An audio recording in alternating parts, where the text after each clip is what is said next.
is going to be your Clash Royale champion. Takes it. Sergio Ramos wins. Huge. And nothing to stop the Hog Rider. It's going to get swing on the tombstone. That's it. Nobody is the first ever CRL World Champions. And there you have it. The fire goes up. It's a golden this time. 293. Nothing is going to be it. Team Liquid is going to be your CRL champion. Team Liquid is done in surgical go. 117 HP remaining. EQ trying to make room. Team Queso completes the reverse sweep, and they are your 2020 Clash Royale League World Champions.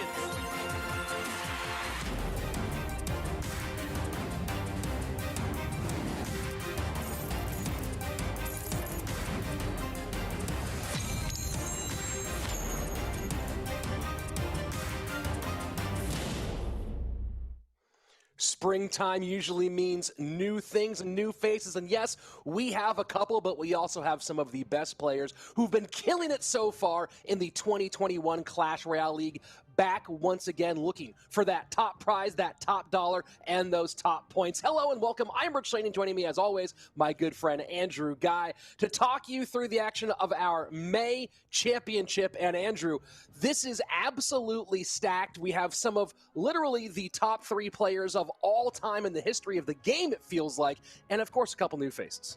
Yeah, we go from millions to 1,000 to 32 to 8 today. And like you said, players from all around the world are here, and the best ones at that. We have a former champion in Mo Light. We have a former world champion in Ruben. And as you said, a lot of other names that have been here before. Samuel Basoto comes back for the 3rd time in a row. It's a very, very exciting May finals. And before we get into the action, the thing we have to do first is let's check out a recap of our monthly final.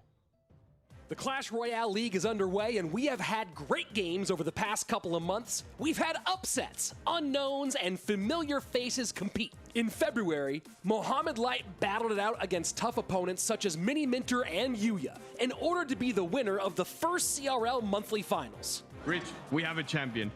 Mohamed Light plays perfect Clash Royale. When March came around, Line went head-to-head with Morton, ultimately beating him in a very close series. Bomb Tower is in, Hog is still alive, 101, Log is in, nothing is there to catch the miner. There's the NATO, Morton loses by 29 HP. Coming into April, we thought Morton could win it all, but a champion emerged from the shadows. An unknown player took home the crown. He is known as Ta.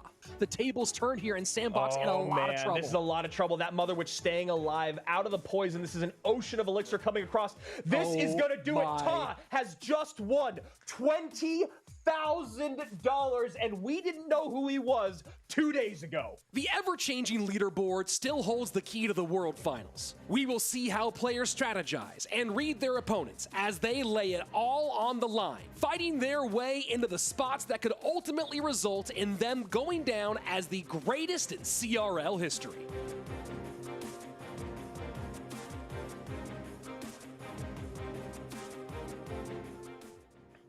We saw a quick shot there of the leaderboards, Andrew, and so far, if you follow Clash Royale at all, there's not a single name on that list that you don't know, and it feels like a lot of that is the stability, the competitive stability overall of our duel format.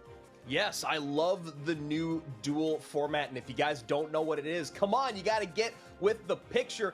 Duel format. Each player has to bring 4 decks to the competition consisting of 32 unique cards. That's right, not one card can repeat in all 4 decks. Each deck can only be played once per match, and then of course these players are playing in BO3s. That means the first player to get to 2 wins gets to move on, but this is a double elimination bracket, Rich. That means every single player has 2 lives, 2 chances, 2 opportunities to win that $50,000.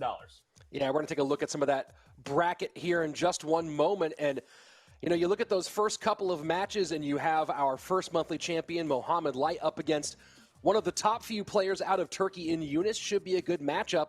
All eyes, though, on match number 2 here. Viper, who's been crushing it on ladder, the Hog XC NATO expert, up against the world champion, defending world champion in Ruben. And of course, everyone wants to see Ruben and Mo Light. But you talk about all eyes on one player, Andrew. It's hard to pick. You have Sandbox returning, you have Hire returning, you have Samuel Basoto, and the CRL debut of one of the top young players out of Japan, Grieco, aka Miku, who we'll finally see play live here on the big stage. Yeah, I'm very, very excited to see Miku come out. And obviously, these guys are battling for money. There's the prize pool right there. First place going to take $20,000. Mohamed Light, who has already gotten first place once, he sits at a $22,000 prize purse so far this year. So not a bad 2021 for him. But there's a lot more money to give away. Second place gets 10 grand. Third place gets 6. And of course, we could see the rest there. Fourth getting 4,003. And then 2 split up amongst 5th, 6th, 7th, and 8th place.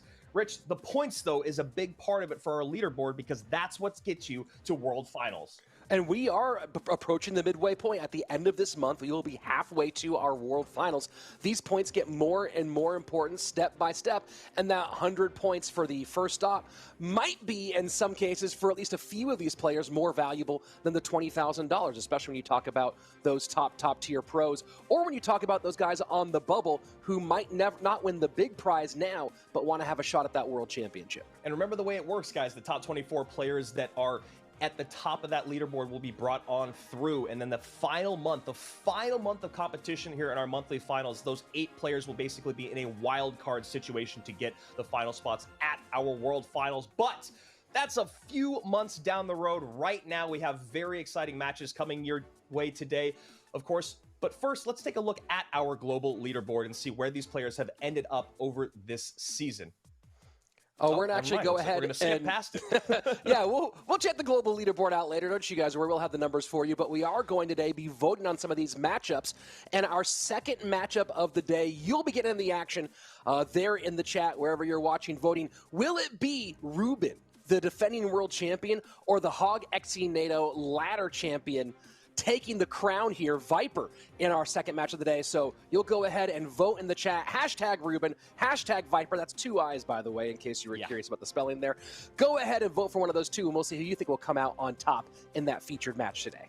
Yeah, our match of the day, very, very exciting stuff. The only time in the history of Clash Royale League that Rich and I will ask you to spam the chat. So make sure you get your votes in so we can talk about who you guys think is going to come out on top between Ruben and Viper. And Rich, looks like you actually get to go vote. You get to sit back and watch these incredible matches as I'm going to say goodbye to you, my good friend, and bring on our former world champion head coach of Team Liquid, Eric Benamou. How are you? I'm so excited to be here, and this month is so stacked like you guys were talking about. I am so excited. I think it's the best month so far. We have some champions like you guys said, but also having Miku here, and look, I'm never gonna go over an 8th seed ever again. I know, here we go. 8th seed was the champion last month. Mo Light in his golden chair, bottom of the screen. Got some new glasses there for the 20K that he picked up. Top of your screen, Eunice from Turkey, making his very first appearance here at CRL. And Mo Light goes with a mortar and something quick cycling. No surprise there. Yeah, basically the best cycle player, I think, in the moment right now. For a long time, it was Morden, but not only cycle player, I think ever since 2021, we can confidently say Mo is the best player in the world. Whether it be team format, individual format, or ladder, he has always been at the top the whole year. So I'm really excited to see him play something he's comfortable with. And like you said, new glasses, but same golden chair. Yeah, Mohamed Light, a name that has been in the community for a couple of years now, and he's been waiting for his moment to break out, and 2021 was the moment for him. Everyone knew how good he was, as Eric was just saying, but he let everyone in the world know that he was the best back in February. So going with those E-barbs in the right-hand lane, in a lead on both lanes, 1464 and 1773 respectively, as one of those E-barbs does connect on Eunice's tower. Yeah, and he's having a lot of control in this match. It's not that easy to have a matchup, especially seeing how many air troops there are and how many counters, and a beautiful minor placement there to actually activate that King Tower, which is very, very important once you're playing against a Loon deck. Nice NATO there to pull everything forward, trying to get that bowler damage on tower, but not going to happen. Mo Light is the master of cycle, and that's the thing that you're talking about here, Eric. Not a lot to target the air in the Musketeers and the Spear Goblins, but If anyone can get around and get more defense on the board, it is Mo Light when you talk about fast cycle decks. And look at his Musketeer placement. It's usually, for a lot of people, we see it placed a lot further back. He gets it a lot higher up to make sure he gets that value early and does not allow any big pushes, any freeze with the Loon. And along with that, just as important as it is to defend, he's picking his moments on attack so well that he knows that Eunice doesn't have anything but the freeze, and he's not allowing the full offense out of Eunice. And there you go, E-Barb's connecting almost on the left-hand side. Miner is there, Freeze comes in last second. Musketeer is out on defense once again. You talk about that very, very fast cycle. Mo is able to get that Miner plus E-Barb's down so rapidly. As you just said, Eric, there has to be a Freeze coming out defensively time and time again. Now Mo going back on offense. Miner plus Spear Goblins. Fireball on top of that balloon. Is this going to be enough to defend, though? Yeah, it should be. What he did there was wait for the freeze to put the Musketeer. You saw him be able to understand, okay, I can take a hit of this, no problem. He has no direct damage. I just need to make sure my Musketeer doesn't get frozen so that I can take care of that Loon before the second hit comes down. It was such a smart play out of him. No pickup on the Miner, Fireball in, and that's an easy game number one for our former champion, Eric. Eunice played pretty well with that somewhat heavy deck, but how on earth do you get around Mo Light's cycle? It's not only the cycle, it's how well he understands the matchup. It is incredible to watch players like this, because most people would say, okay, the Loon is getting really close, let me put something down, let me make sure it doesn't hit. He didn't really care. He said, okay, take a Loon hit, I'm just gonna make sure this Musketeer gets placed outside the freeze, I'm gonna take care of your Loon, and then I'm just gonna Miner you out. I have Fireball, this tower is basically at spell range, and he's just so smart that it makes it so difficult for anyone to actually get away from him. I really like what you highlighted early on, talking about being a little bit more careless than people are with the Musketeer. And I don't want to, maybe careless isn't the correct word, aggressive, right? Because he talked about always getting that value early on with his Musketeer. And again, as we talked about Mo getting back around with his cycle, he knows he can get the Musketeer back around on the board by the time the next air offense is coming in. So you talk about recognition of the situation in the matchup, but also recognition of the macro of the game. I love seeing players min-max. It's something Rich and I have highlighted for years, and being able to take that balloon drop in that moment lets you know how well he understands this game. It sure does, and that's one of the reasons I'm so excited to always watch him. It feels like you're in a Clash Royale classroom, right? You're sitting there and you're, okay, what would I do in this position? And then you watch him, you're like, oh, he's doing that. That makes a lot more sense than what I'm doing. And I think everyone, not only you and I, can learn so much from his gameplay. A lot of his offense didn't even result in damage, but it took away the freeze. It did not allow Eunice to actually get there with anything. And he's just so smart about every card has a utility, and it seems like he maximizes it.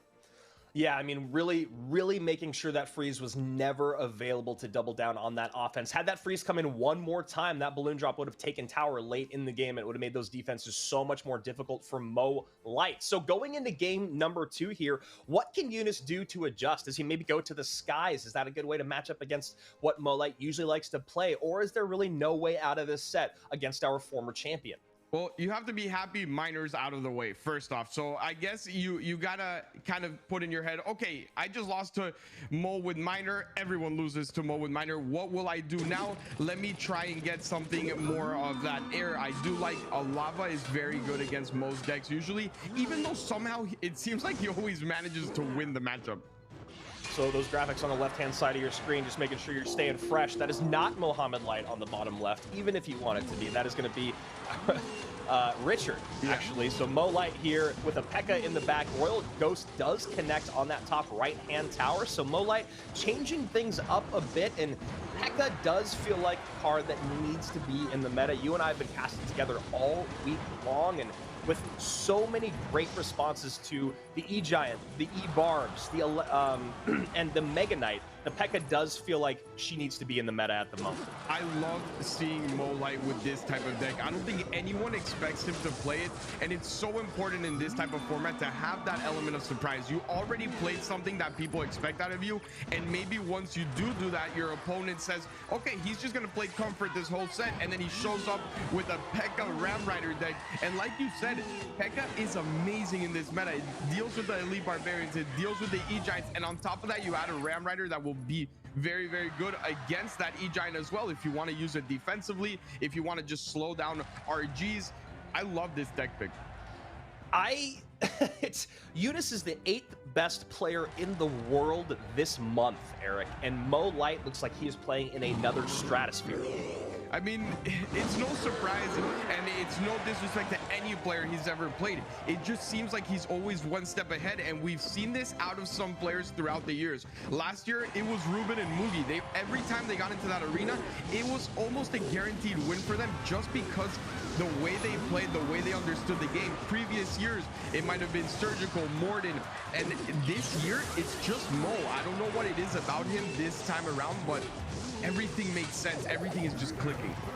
He's got the special stuff here in 21. Royal Ghost goes to that opposite lane while Miner has to come out defensively. 25-34 on Eunice's tower that he gets that Lava Hound down behind, but only 398 remains as a P.E.K.K.A comes down in the exact same lane. This is going to be a very, very difficult win here for Eunice, even though he does exactly what we thought, which was goes to Lava Hound second, which is why it is a very, very interesting deck choice here from Mo Light. I love the analysis. I love the deck choice. And he's put himself in a very, very good position as we're moving through game number 2. And that poison gets so much value for him. Not only does it not allow him to place that Night Witch alongside the Flying Machine, but it also takes care of the Lava Pumps if it's timed well enough. It's a perfect deck choice out of him, honestly. Yeah, Eunice looks like he just picked up, like if I picked up a pro's phone and played in a couple 7K ladder matches, they're just getting a little outmatched by Mo Light early on, but there's a lot more to add to this equation, right? Mo Light's a former champion. He's already got 22 grand under his belt. He took the W's all the way to the top back in February. Eunice, it's his first appearance. It's his first time out against arguably the best in the world right now. So it is a double elimination bracket, but that was a tough, tough start to the day for our 8th seed. It definitely was, and I think it would have been for anyone that played Mo. It is so hard to predict a P.E.K.K.A Ram Rider out of him, and it seemed like it was a comfort deck. The way he played it, Yeah. I don't know what it is. He's a cycle player. He takes out a deck like this. That's not even a meta deck, right? You saw Ram Rider with the Ghost, and it's just a very, very odd type of deck, and he played it perfectly. So if I'm Eunice, you know what? I'm going into the lower bracket and I'm just, okay, I lost to the best player in the world right now. Let me make this lower bracket run and get as many points as I can. What I loved about Mo Light was that, you know, he didn't keep us guessing with his first game out, right? He just ran his comfort deck and he ran it perfectly. Game number 2, he completely calls the bluff of his opponent, going, all right, I bet you they're going to go to the skies. I know a good way to create opposite lane pressure. I know if I can get that P.E.K.K.A down in the same lane, I've got a good tank up front. And really just a very clean 2-0 here for Mo Light, who's going to move forward in our winner's bracket. And for everyone else that watches, because you know his competitors are watching, now you got to go to the drawing board and be like, okay, my whole plan for Mo kind of disappears here. Not only is he playing great, but now I actually have no idea what he's going to play. Is he going to play P.E.K.K.A next time around? Maybe he comes out with Lava, maybe he comes out with Graveyard, or even a P.E.K.K.A Graveyard that we've seen over the week, right? So it throws everyone else for a loop. What's really interesting about Graveyard right now and the meta in general as it is shifting, we talked a little bit about the P.E.K.K.A in that last BO3 as we saw Mo Light come out with it, but it does feel like we have had this balance change long enough where the meta is slightly shifting. We're moving a little bit away from E-Barbs, moving a little bit away from the Mother Witch, and more into Graveyard, more into that Mama P.E.K.K.A. So here are our matchups. This is the first matchup that we just saw. Eric, talk me through this a little bit. This was all about Mo understanding and adapting to situations. Overall, when you look at Eunice's deck, you say, okay, this can actually do a bunch of damage if he can get the right push in, but it's all about that if he can get the right push in, and Mo took it into his own hands to make sure that didn't happen. It was offense, offense, offense. I will never let you get all those heavy cards down on the same lane. He kept switching lanes with it, and the matchup itself isn't something like you say 100-0, but Mo made it seem that way. And he always had the elixir in hand to get that response out that he needed. So as we take a look at the second matchup, the one that you just saw, We see Mo Light go a little bit off meta, or I mean, excuse me, a little bit off book, a little bit off of his traditional way. And what do you think about this, this P.E.K.K.A. Ram Rider deck with the Mother Witch? I love it, and it went really well against this deck. When I look at it, it's going to be a struggle the whole way through for Eunice. This one is a tough matchup because when we talk about Ram Riders, you usually want to have some sort of building, some sort of structure, and there's absolutely nothing there. And if you play the Elite Barbarians, there's just going to be a P.E.K.K.A. on the other side, pretty healthy, and it's just going to be impossible for you. The poison gets so much value onto the Night Witch and the Flying Machine. He was at a disadvantage the whole way through. Yeah, you talk about the Mother Witch there being able to spawn piggies off of those bats, off of those lava pups. The E-Wiz comes in to pick up the miner. Just so many great responses. So Mo Light maybe expecting to see Lava Hound in game number 2, but that's it for set number 1. Mo Light gets to sit back and wait here as we take a look at our bracket. You can see a quick 2 up, 2 down for Mo Light. Eunice will move down into our elimination bracket, waiting to see who he will be playing later on today.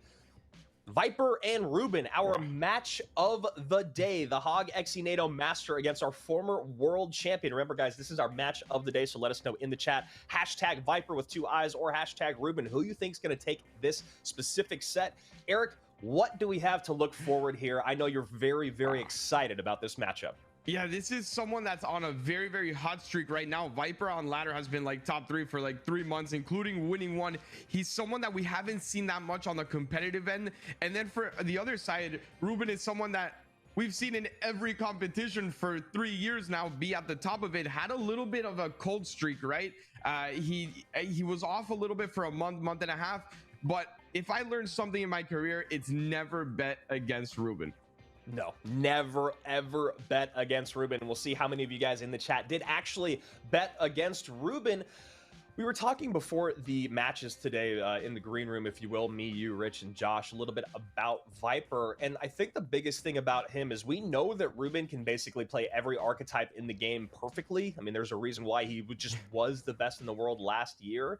Viper is a guy that we know very little about other than his comfort deck. And this could actually play to his favorite here when you talk about preparing for this player or this type of player. Yeah, that Hog Exinato deck is, we spoke about it like you said before, it's great because it doesn't really take up cards that are in the meta right now. So he basically has everything else free. There is nothing in that deck that you say, oh, well, it has Rocket, it has NATO, Exe and Hog are all cards that really don't fit into other decks. So he has that not only as one of his decks, but his best deck.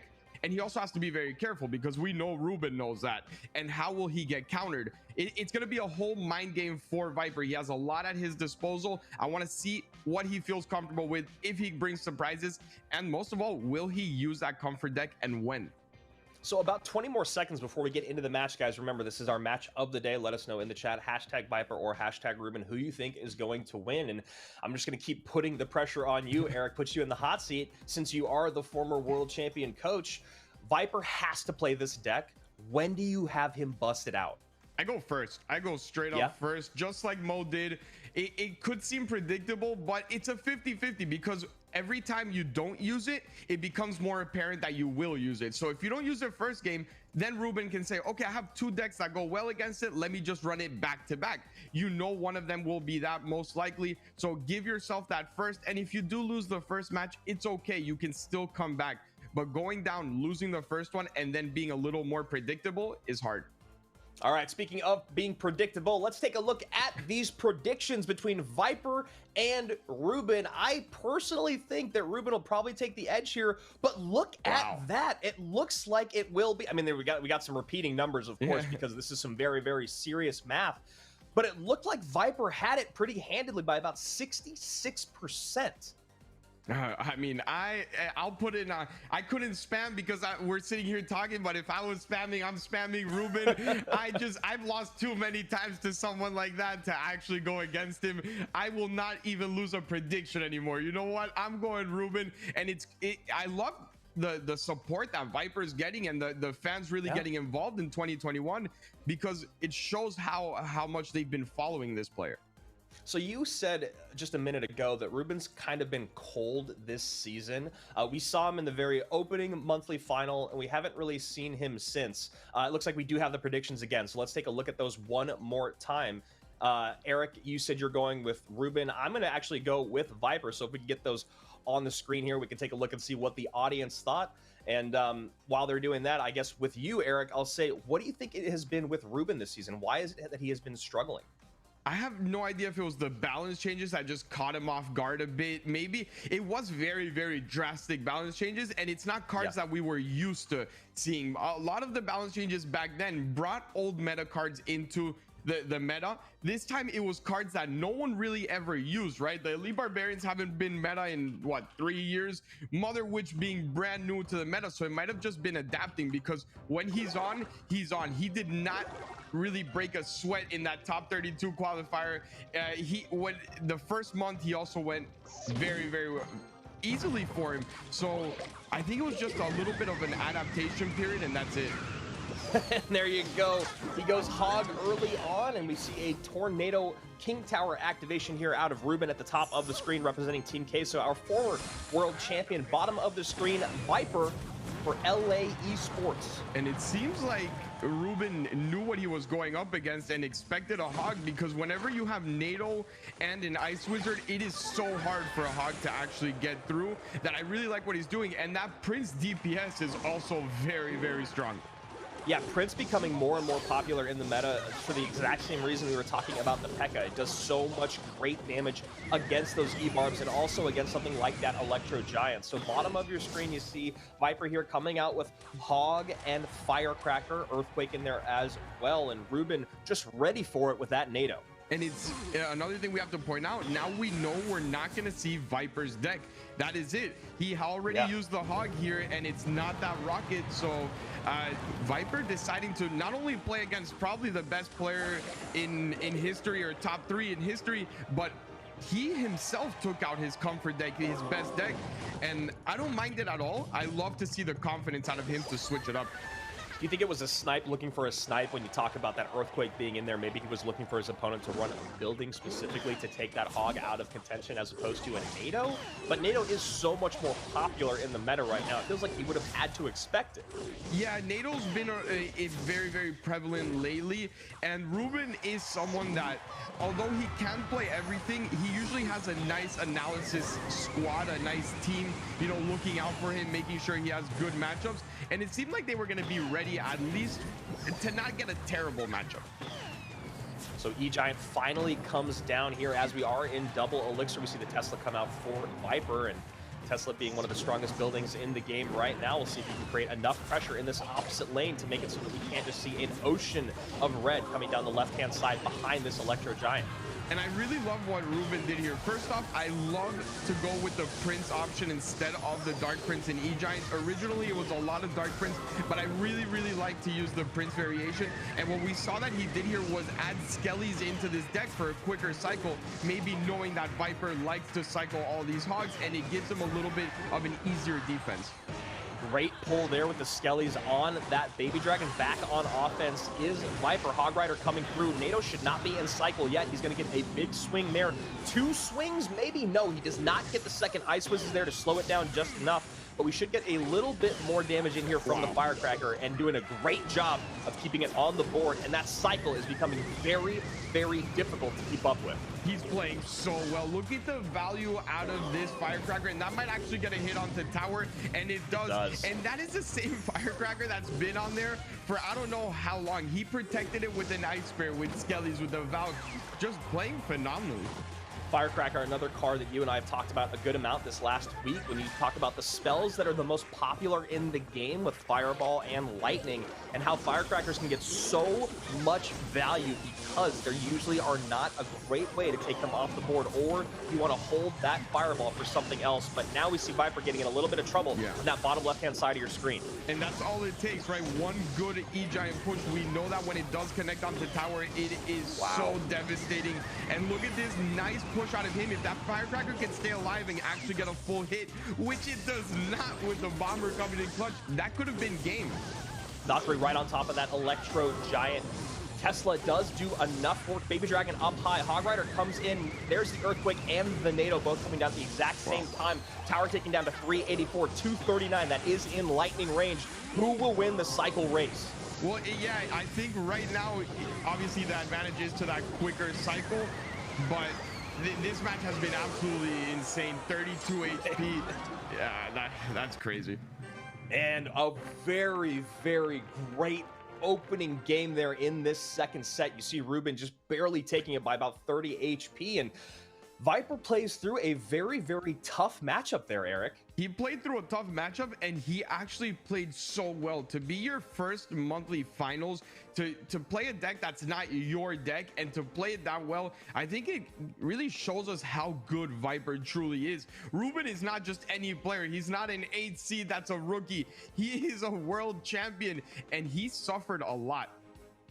So here we see early on that King Tower activation already spelling trouble for Viper, and it didn't feel like it was over at that moment, but you knew it was going to be very, very tough for him, especially going up against a guy like Ruben. You see the first few cards out from Ruben, you expect it to be Electro Giant, and because it is Electro Giant, that's why Viper is able to come back in the game. You know, that's a very, very expensive card. It's a very, you know, a card that needs a lot of support because it is so slow, and that cycle race that we got in towards the end of this was a barn burner. It sure was, and Viper a little bit disappointed, as you can see in his face. But if I'm him, I wouldn't be disappointed. I know it hurts to lose by 32 HP, but you played a pretty tough matchup very, very well against one of the best players. Now I want to see what Viper brings, though, because we all know he can play Hog, but I'm not really sure what else he feels comfortable with. And now he has to bring back the set without Hog. And Ruben, like you said, now not having to worry about Hog, he can probably go to more of his comfort in this situation. What's his favorite deck in the meta right now? He's up one game, and that deck that he just ran, while it is very, very popular, it doesn't use a lot of cards that come into other archetypes that Ruben likes. Exactly, and we've also seen Ruben play some off-meta decks in the past. He's usually a trendsetter when it comes to some weird graveyard hut decks. He's even used the Goblin Giant in weird situations, so maybe he comes at us with something completely different, being up 1-0 in the set. Bottom of your screen, Viper. Top of your screen is Ruben, as they both sit back and leak some elixir. Viper probably trying to collect himself and wonder what he can do next against this former world champion who we have not seen since February, and off to a very nice start today.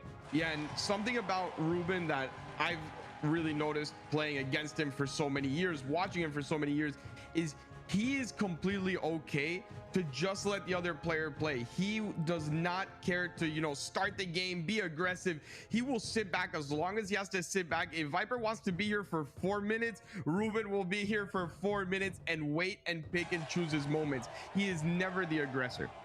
Yeah, Ruben, the #1 player that came up in the questionnaire this month. Everyone wants a piece of Ruben. He's the best. He's unpredictable. Everyone wanting him. Mo Light and Eunice being two of the guys saying, you know what, Ruben's the most unpredictable player out there. I really want to play against him. So Eunice maybe will have a chance if Ruben does drop this set, but that's a lot to ask here for Viper, being down one game as we're halfway through regulation. It is a lot to ask, especially when you're going to be playing basically in a sudden death right now, seeing as if one push goes right for Ruben or Viper, that's probably the match, with 2 minutes getting off the board here, and Ruben just starting off nice defensively, maybe cycling to the way he wants it, and Sparky coming down. Goblin Giant Sparky very, very strong in the meta right now, and you know, I'm assuming that we'll start to see this specific archetype a little bit more over the next few months, and we'll see if those skeletons are able to soak up some of those shots. I told you, man, I've played against this guy way too many times to know he's not going to run something meta. It's what Ruben does. He comes at you with something that you would never expect. A witch P.E.K.K.A deck. What is this? I'm not too sure, but taking that advantage of, you know, being up 1-0 gives you the liberty to do something like this. And those skeletons paying dividends on that very first Sparky, protecting that P.E.K.K.A, able to get the first Sparky off the board. And you see this Witch still getting value. An insane amount of value is this Witch. She gets more damage on the tower. Skeletons are there, a little bit of damage on the Goblin Giant. We see a P.E.K.K.A come back down as that Sparky works towards the right-hand lane. Very little HP, maybe a high cage here. No, he goes Witch first, and then maybe a cage. There's the cage. Yeah, and a little bit of a fortunate timing there as well, that the Sparky did not lock on to any troop. I think it locked on to 6 different skellies throughout this match. Ruben playing perfectly, and I really, really love this deck choice. It's giving Viper something that he's never seen before. What a fascinating deck out here from our former world champion. You and I just said it. I mean, I think you actually said it. In between these two sets, P.E.K.K.A. Graveyard is something we might see a little bit more of, and P.E.K.K.A. Graveyard with the traditional Witch, a very big surprise. And what a smart fireball there. It keeps the Mega Minion alive, and this should be defended as well. Even though it is raged up, he has so many troops that just take care of those elite barbarians. This deck was very well thought out. Even though it seems like a very off-meta deck, you can tell that it has answers for everything in this meta. Wow, and Skeletons again tanking for that Sparky. Dark Prince comes through, gets a big shot on the tower, 1179 and 1152 to 2 very, very healthy towers at the top of your screen. Finally, that Goblin Giant gonna get a little bit of damage in with that Rage. P.E.K.K.A. gonna take her off the board though. It seems like Ruben at this point is just making sure that he doesn't take too much damage on his tower, no Sparky connections, and then just ride it out for the rest of this game. He only has 49 seconds left. What's fascinating is with the Witch and with the Graveyard on the board, Viper is not being able to find a good moment for good value on his Mother Witch. Absolutely, and he has Fireball with it, and I think every Sparky, the fact that there's just so many Skellies, like you said, from the Graveyard, from the Witch, the Prince has that shield. The Sparkies are having such a hard time actually getting any value. So here we go, 2 Sparkies piled up here in the right-hand lane. A Graveyard comes out defensively, and now that Mother Witch getting a little bit of value as a couple Piggies populate the board here. Sparky still sitting back, distracted by the Skeletons as 2 Witches are on the board here for Ruben, and that is going to take a big Sparky shot to clear all that off the board. And now we see a good game coming out here from Viper. 2 up, 2 down for our former world champion. That is an easy 4 games and 2 sets to the favorites. And I'm telling you something, this morning I woke up, I was like, you know what? I really miss competing. I really miss being a coach and getting in there and waking up to those jitters of, is my analysis right? Are my players ready? I watched this game and I'm like, you know what? I love just watching. I'm okay not going up against Ruben anymore. I had enough of that in 2020. He's just so good, man. Yeah, you know, it's really tough because we talked about Viper coming out with that hog deck first. When do you run your comfort deck if you run it at all? We both said probably first is the way to go, and that's exactly what he did. Let's take a look at these highlights from game number 2 before we talk about the deck recap. And wow, talk about this Witch, man. This Witch was MVP, and not only in this push, but in every single push. It seemed like, look at that, it's always on the Skellies. I don't know what he did to that. It put a spell on the Sparkies, but it just got 0 value throughout the whole match. That not one Sparky, I think, connected onto an actual troop. And it's about that off meta that Ruben creates, that the decks look like they're weird, look like they make no sense, and then when he gets into matches, he has an answer for absolutely everything. And it seemed like Viper just, he tried everything, right? Split lane pushes, everything in the same lane, elite barbarians raged up, nothing seemed to work, and that was frustrating for him. So 13 elixir for a 4-card cycle with an average elixir of 4.3 here, but Ruben able to make it work, always having responses in hand. Yeah, and it's about that. Every single card in that deck was a good counter to whatever was coming out. And he was also very smart about the fireball. We've seen it through the past monthly finals, through the qualifiers, even through leagues that we cast. Fireballs are so important to always have in hand for that Mother Witch, and Ruben was so patient. I think he could have used it on the elite barbarians a couple times, maybe saved up some elixir instead of having to cage and Dark Prince, but he said, no, you know what, I'm gonna save this, I'm gonna make sure that that is off the board and not give him extra pressure. Well, what's so great too is that fireball was always saved for the Mother Witch because that Witch provided so much defensive utility with those Skeletons against the E-Barbs. It never had to come out there. So here we go. Deck number 1 from both of these players. You see Viper goes to his Hog Rider, but he doesn't go Hog Exinado. Instead, he goes Hog Earthquake, going up against Ruben's deck here with Electro Giant NATO, and this felt pretty easy for Ruben once that NATO activated King Tower early on. Viper, though, fought, clawed, scratched back, and made it a very, very close game. And that deck selection out of Ruben, again, we're speaking about it, he switched in those Skellies, which makes this deck a lot easier to cycle through. And we saw 2 or 3 times where that Hog was about to get the tower and he just got that Nado back and cycled that 3 elixir. And I think it's all in part because he has Skellies instead of a heavier troop in this deck. Very, very smart out of him. But I gotta give it to Viper. He played that so well.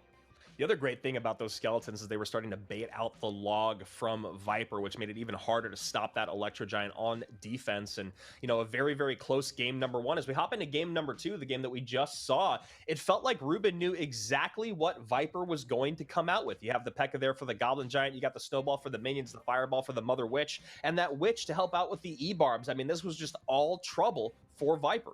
It was all trouble for a full 5 minutes. Yes, they didn't play the first 2 minutes, but as soon as this started, I'm not sure Viper even had a chance at any point. We saw good pushes out of him that probably would have been a little bit harder to defend if he was playing against someone with a little bit less experience, or in my opinion, someone that has such great defense. He might be one of the best defensive players to ever touch Clash. We've seen it out of Ruben. He can defend for 4 minutes and have no issues with it.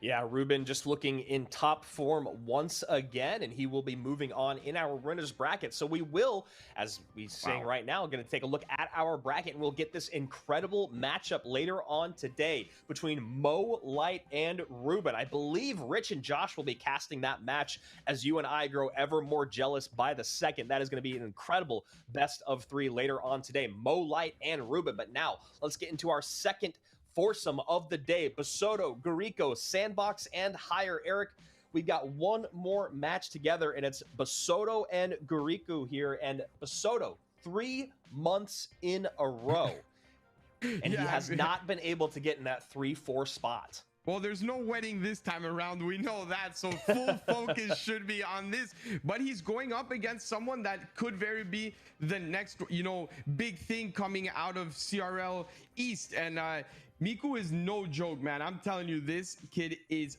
phenomenal. Yes, Samuel is too. He has the experience to his side. He has won CRL West. He has been in competitions for so long. And like you said, 3 months in a row here. But Miku could very well be the next big thing. Miku is a name that we've heard in the space for a very, very long time. Excited to get a picture of him and see him maybe even on camera today. That is the joy of being a part of CRL. Basoto on the other side, you guys know him, you love him. As Eric just said, talking about his accolades, also one of the best ladder players in the entire planet. Him and Miku going head-to-head in this best of 3. I know we don't do predictions for things other than our match of the day, but we've got just a little bit of time. Eric, who do you like in this set? This is probably the hardest set to predict. Last time around, it seemed like it was going to be hard with Ruben and Viper, but I always go Ruben. This one is so tough. I'm going to go Samuel just because I feel like it's time. You know, 3 months in a row, you're going to get it done at some point. It's just, you know, if you put yourself in that position so many times and you have that experience and obviously the level, I think one of those months is going to pay off. And I think this one's the one. It shows how consistent Samuel has been for over a year now, but then carrying that into 2021, really, really exciting stuff for him. But it is his 3rd appearance in a row, and he has not gotten out of that 5th, 6th spot. So there you go. Miku on screen, kind of. He's given us just a profile there of his face, and Basoto at the bottom of the screen here, no longer at a wedding. As you guys saw probably on Twitter, he was playing Clash as his brother was saying his vows. So that is a man that is very dedicated to his craft, even if it did not pay off back in April. And you kind of see the experience in how, you know, relaxed Samuel seems to be. He's sitting there in his hoodie looking around, you know, just no, you can't tell that he's nervous. And I think that's a very big factor when you play monthly finals. Everything is on the line and you always want to stay in this winner's bracket portion of it. So I think that's what really made me go into the Samuel prediction. Talk a little bit about nerves right there and making missing that pickup with the miner on top of that fisherman. A very small mistake, but is something that kind of indicates, all right, maybe I got to get some of these jitters out. I'm already missing an interaction. Yeah, and although Mortar actually stops RG very, very well, we know it, you know it, you are a Mortar player. When you defend well, it's almost impossible for the RG to get down. He put himself in a kind of a bad position early on by not recognizing the deck, and now he needs to claw his way a little bit back into it. Yeah, we'll see how defensive Miku stays over the next 4 minutes of gameplay, and we'll see how Samuel Basoto tries to break through. It is very, very difficult to break through this mortar deck when played correctly. And I think it's going to be either RGs from the back, or I really like this out of Miku forcing the RGs there, because if he does get to cycle 2 RGs, one in the back and one on the bridge, it could get a lot trickier for him. And this is what we spoke about earlier on in the day. It's taking the match into your hands and playing it the way you want to play it. Exactly that. Fireball comes out on top of that Mother Witch Royal Giant. Has to come out on top of the mortar early on, so now E-Barbs are here with Elixir in hand. Log Fireball going to take that Musketeer off the board, but Spear Goblin's going to be easy cleanup there. And an Ice Golem comes down up front. Maybe we get another mortar here. No, Mother Witch comes out. Yeah, and the Mother Witch does one-shot the Spear Goblins, so it's a very, very nice defense. As it one-shots one, the Hoggy comes out, it distracts the other ones, and then it just creates a little bit more offense. It forces out the Musketeer probably earlier than he wanted it to go out, but here we go. Miku setting up for a defense, and it's going to be, you know, really all about these micro interactions for Miku. He has a lot of DPS, but the placements have to be perfect. Yeah, those Spear Goblins going to be completely ignored on that right-hand side as Basoto starts to build his big monster push down this left-hand lane. There are the E-Barbs. Nice Fireball value there on top of the Ice Golem, and Musketeer getting hit by the log, but the E-Barbs are there to help clean up. Heal Spirit goes to the Royal Giant, but it will not get a shot, and another Ice Golem comes down to protect these E-Barbs coming in. He's playing so well, and that was beautiful, beautiful defense. It seemed like he had that hovered over that Fireball, getting ready for the Heal Spirit to come down along with the Mother Witch, and he was able to get everything out of him. Nice defensive log there again from Miku. He's used that quite a bit so far, but it is working out for him as he's in the lead by about 105 HP. Royal Giant does come back down as a defensive mortar populates the board. Yeah, and this is it. This is the type of defenses that are going to win him the game. It's when that one Mother Witch Hoggy gets through before the RG that it can get very complicated. Not only does it buy time for your RG, but it also gets 1 or 2 extra hits on the mortar, which allows the RG to only have to hit 2 or 3 times instead of that 4 times. Heal Spirit distracts the E-Barbs for just a second as another miner comes into that right-hand side. Basoto at 1743, Miku at 1676 as the Fireball comes down for Samuel on top of that Musketeer once again. Fireball miner here, and that does take the E-Wiz down very low, but not off the board. Yeah, and I love the RG placement. It's what I like to call, like, I want to be patient, but I know there's 30 seconds left in the game, so he didn't put it completely in the back. He put it like next to his Princess Tower, understanding that he just doesn't have the time for that. And even then, the defenses are perfect over and over and over again. Yeah, I mean, this is just so clean from top to bottom. You see the double fisherman pull there on defense, but it doesn't matter. 1183, Royal Giant comes down. Defensive mortar going to come down as well. There it is, up high. Spear Goblins in to clean things up. Log is in for a little bit more damage, but Miku making it look easy here with a very, very nice matchup in game number 1. And now maybe Samuel will start to feel a little bit of pressure. Very, very tough out, though, when you talk about those 2 decks. It is very, very tough. We know that the mortar defends very, very well against not only RG, but against E-Giant as well. E-Giant is basically an automatic loss when you see that mortar, especially in the hands of someone like Miku, and probably in the hands of anyone in this monthly finals. They are just too good to lose matchups like this, and he understood exactly the way he had to play it. Nothing flashy, but perfect gameplay. Like what he did early on, and it was something that you pointed out, where he started to get those mortars down aggressively to make sure that Royal Giant was always dropped up high at the bridge to get the mortar off the board and try to create a little bit of a counter push. And, you know, from that very, very first time that RG came in out of sequence for Samuel, it felt like Miku was in the driver's seat for the rest of that game. He sure was, and now I want to see what Samuel comes out with. We know he's very, very, very versatile. He can play almost any deck, and on the other side, Miku, you're up 1-0. Maybe try something like Ruben, right? Go a little bit riskier, catch Samuel off guard, and play to your advantages. I would love to see that. Yeah, and as you just said, I'm very curious to see what Samuel comes out with in game number 2 here, and how he wants to adjust to Miku there. Miku just very, very calm and poised defense throughout that entire game. At the end, it really did feel like it was starting to get off the rails. We saw big pushes coming in on both sides for Samuel. We saw that second Royal Giant come down, but really not even a drop of sweat spilt there by Miku. And as of right now, it feels like he is the favorite in this set. And we also have to talk about this format, right? Duels format, you cannot repeat the cards. Samuel not only had Mother Witch, but he also had Elite Barbarians. The 2 strongest cards in the meta right now are off the board for Samuel, Miku on the other hand still has that Mother Witch available, and we know that in the right matchup it can get so much value. Yeah, Mother Witch getting so much value. Very surprising in that last set where you saw Ruben was able to make sure that Mother Witch didn't get the value, even going up against a Witch and a Graveyard. So we'll see if Samuel decides to keep a Fireball in his deck to make sure those Witches do not stay on the board. And as we are waiting to go into game number 2 here, Miku pretty unpredictable. I'm not really sure what to expect here. I really liked what he ran in game number 1, and here we go. Samuel Basoto back up against the wall. 68% win rate to his 66% win rate. Rising Sun Esports And is who Miku is representing.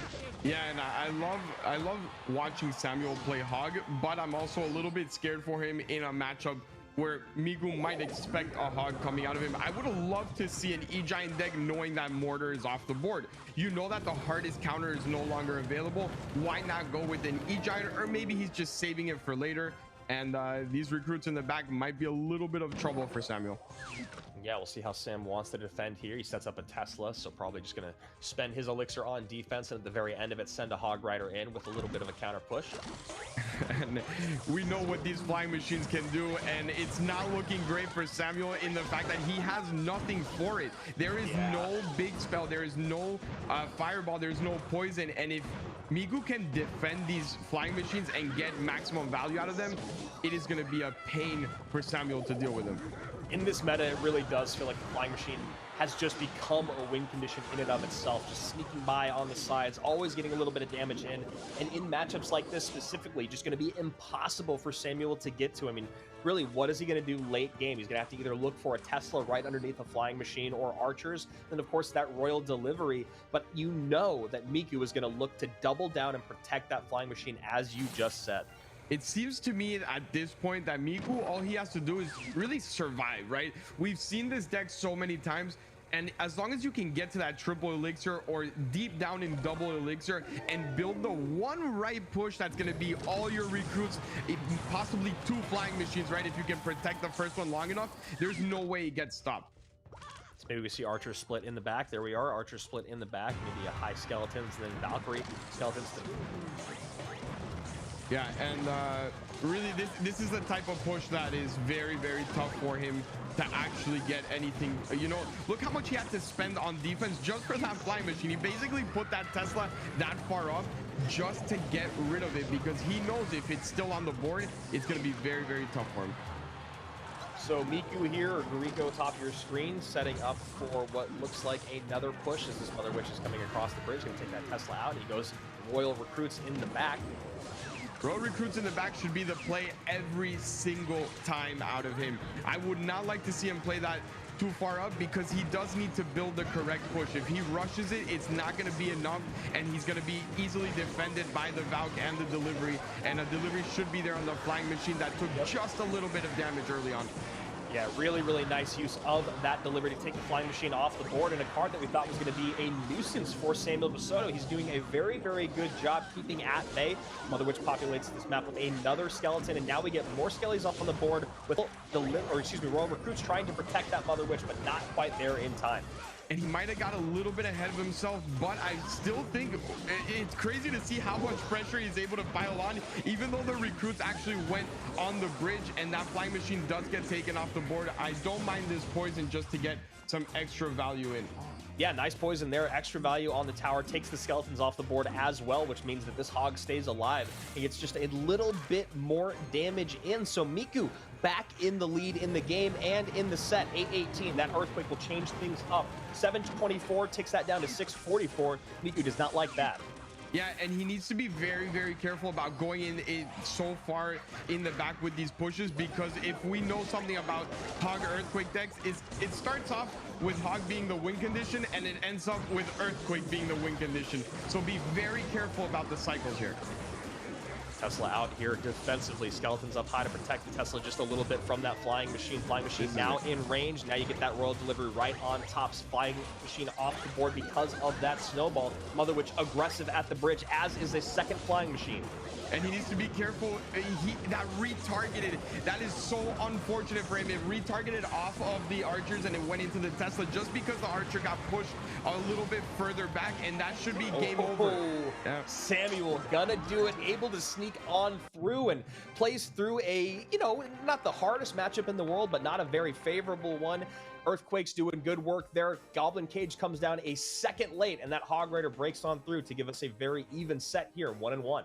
Samuel was so smart about getting the flying machine off the board. It seemed like he was focusing that over everything else. I'll get my Valk down. I'll let you get some chip with the hogs, but you will not let that flying machine, you know, really take a tower or get too much damage. He even had to Tesla it directly 2 or 3 times, and he was okay with it. And I think that's why he was able to survive those big pushes.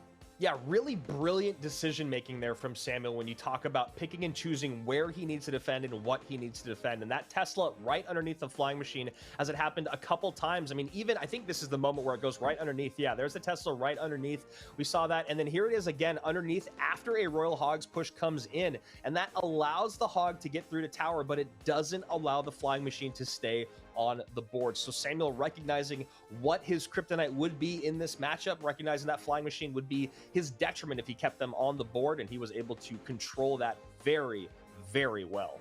And that's the difference between someone like Samuel and someone like you and I, and the reason why he's there and we're here. We would have saved that Tesla every single time for the Hoggies. We would have said, oh no, I need to stop the royal recruits on the Hoggies. He understood that he could take some damage because he was just going to cycle those earthquakes over and over again and win the match as long as the flying machine was off the board. And recognition is so important in Clash Royale, and that's you just saw it at the highest level. So here we go, going into game number 3. Samuel Basoto evening things up here against Gariku, or Miku, as most of you know him out there in the world. And now, where do you think we go when we talk about win conditions and archetypes? Samuel goes Hog in game number 2, which you were a little uneasy about, but he's able to pull through. I really would like to see an E-Giant deck. We know it does struggle against Zappies. We know it struggles against the Goblin Cage. We know it struggles against Mortar. All of those are off the board. There is no elite barbarians either. There's nothing really that I can see right now that it would struggle against, especially seeing as Mortar is that 100-0 matchup and the Zappies can get in the way a lot with the Goblin Cage. Why not go with it? So a lot of Hog Rider coming out today, and Samuel Basoto, we do see a Prince, which has been in those Electro Giant decks, so maybe he is going to go with your poison, but we see Wall Breakers come out opposite lane. And he's very lucky that he has arrows, or good analysis, not lucky, but when you see a firecracker, you never want your opponent to have arrows, and he certainly does.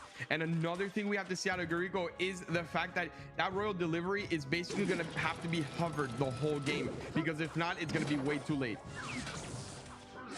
So Tesla coming out defensively here to clean up those minions and get on top of that miner. Yeah, and just a solid defense, solid start overall. I think I want to see what the rest of Samuel's deck has and what answers he has for that Hog Rider. Good DPS overall with the Musketeer and the Prince. And on top of that, it is a Mega Knight deck. This could be a lot of trouble for Garico here, with the arrows taking care of this firecracker over and over again. I'm pretty sure they're going to come out there, and they do. And now he doesn't have the delivery, so wall breakers here cannot just get snowballed either. And the Musketeer stays on the board. Knight goes to the Mega Knight. Musketeer still there somehow, so a miner comes in, and a snowball has to come out on top of that Muskie. And now getting a little aggressive is Samuel Basoto, but he's going to get a full miner's life worth of chip damage on that tower. And it's funny you say he gets really aggressive, and I agree with you. He gets really aggressive, and then you look at the elixir bars, and they're even. Look how much he just had to spend and still took a full miner. 1628 top left-hand side of your screen to basically 2 untouched towers here by Samuel Basoto. Prince going to come out on top of that Hog Rider to create a nice counter push here. I love this deck. I'm looking at this deck, and I actually love this deck. And it's not something that you can really predict. You can't expect something like that. The arrows actually not only take care of the firecracker, but he gets him to hit the tower all the way on the left side as well. And this Musketeer should do damage as well. Yep, does connect. Tesla not on the tower there. So we see a zap come in from Samuel trying to get one more cheeky shot in, but a snowball from Miku or Garico makes it so that does not happen. Prince comes out on top of that Hog Rider again. Happy to make that exchange every single time. 1 hog hit for a Prince on the board. And I'm telling you right now, do not do not take that zap for granted. Watch what he's gonna do. I'm pretty sure towards the end of the game we might see a zap onto tower to keep up Mega Knight with 1 HP on and get that retargeted onto the miner. It's something that the best players do over and over again. And wow, that is a lot of damage. There it is. Yeah, Musketeer on the tower. Samuel Basoto starts to set off a little shaky, but then you see there the fist pump, a little bit of emotion, and that is the veteran player from Brazil coming out, taking this set over Guriko from Japan, who will be going down to our elimination bracket. He is, and he's not out of it yet, and it could be those rookie nerves. And Andrew, I love what we're seeing, but I'm so impressed with myself. I've never hit 2 predicts in a row. This is crazy for me. This is insane. I can't believe it. And no, but on a serious note, Samuel, the way he maintained compose after going down and just perfect gameplay throughout the next 2 shows the experience, and it's a big advantage in these monthly finals. Yeah, you know, Samuel's experience, even though he does lose game number 1, a very, very close game number 1, you know, he is able to keep that mental fortitude, and something that he's been in those situations many times before, as I'm sure, especially in those ladder climbs. So this is that moment early on where, yes, it was an aggressive wall breakers, but that Tesla gets taken off the board. They're even in Elixir, and a miner lives on the tower, as we're seeing once again. They're miner on the tower, Musketeer connects, and we saw that a couple times. Musketeer connecting to the tower, a snowball coming in late there from Miku, and just a couple missteps defensively. I think it was all about the Teslas, really. We know that Tesla is one of the best defensive structures in the game, but 2 times Guriko's Teslas just did not really lock onto the Musketeer. It allowed the Musketeer to get directly on tower, and then he had to snowball it back, or he had to use extra elixir for it, and it put him in terrible positions. So what do you think it is about Hog Rider so far this tournament, Eric, where we're seeing a lot of Hog Rider and, you know, pretty varied success with it? I mean, the thing with Hog is, if you're really good with it, you can make it work. But what I don't love about it is it always seems like you're at a disadvantage matchup wise. So you're always playing from behind, and the best players that actually win with it make matchups that look really hard actually in their favor as the time goes on. It's something that we've seen out of Morden, not with Hog, but with matchups. And just I don't love it in the fact that why not go for a better matchup overall? So talking about matchups here in game number 1, this was a very tough matchup when you talk about Samuel Basoto. You know, that mortar defensively, it is so strong. Guriko was able to get back around on the cycle, always have those Musketeers on the board. He did a great job of creating pressure with the elite Barbarians. And again, with that mortar, making sure the Royal Giants were not able to start massive pushes from the back. Yeah, and he played this perfect. After I saw this match, I was like, okay, Guriko's in a great position. He still has Mother Witch available, a lot of cards to work with here, but Samuel just got not only decent matchups but better gameplay. I feel that Samuel, after this game, kind of mentally reset. He knew he was in a bad position matchup wise and said, I can still win this as long as I play my game, and he most definitely played his game. Game number 2 was all about Samuel Basoto focusing on that flying machine. Eric, he said that he was basically, that was his number 1 priority in the game, was that flying machine. Wasn't about the tower damage, wasn't about other parts of the defense or that Mother Witch. It was just about making sure that flying machine did not get value, and he did just that. No value from the flying machine, and a ton of Hog Rider damage in from Samuel Basoto.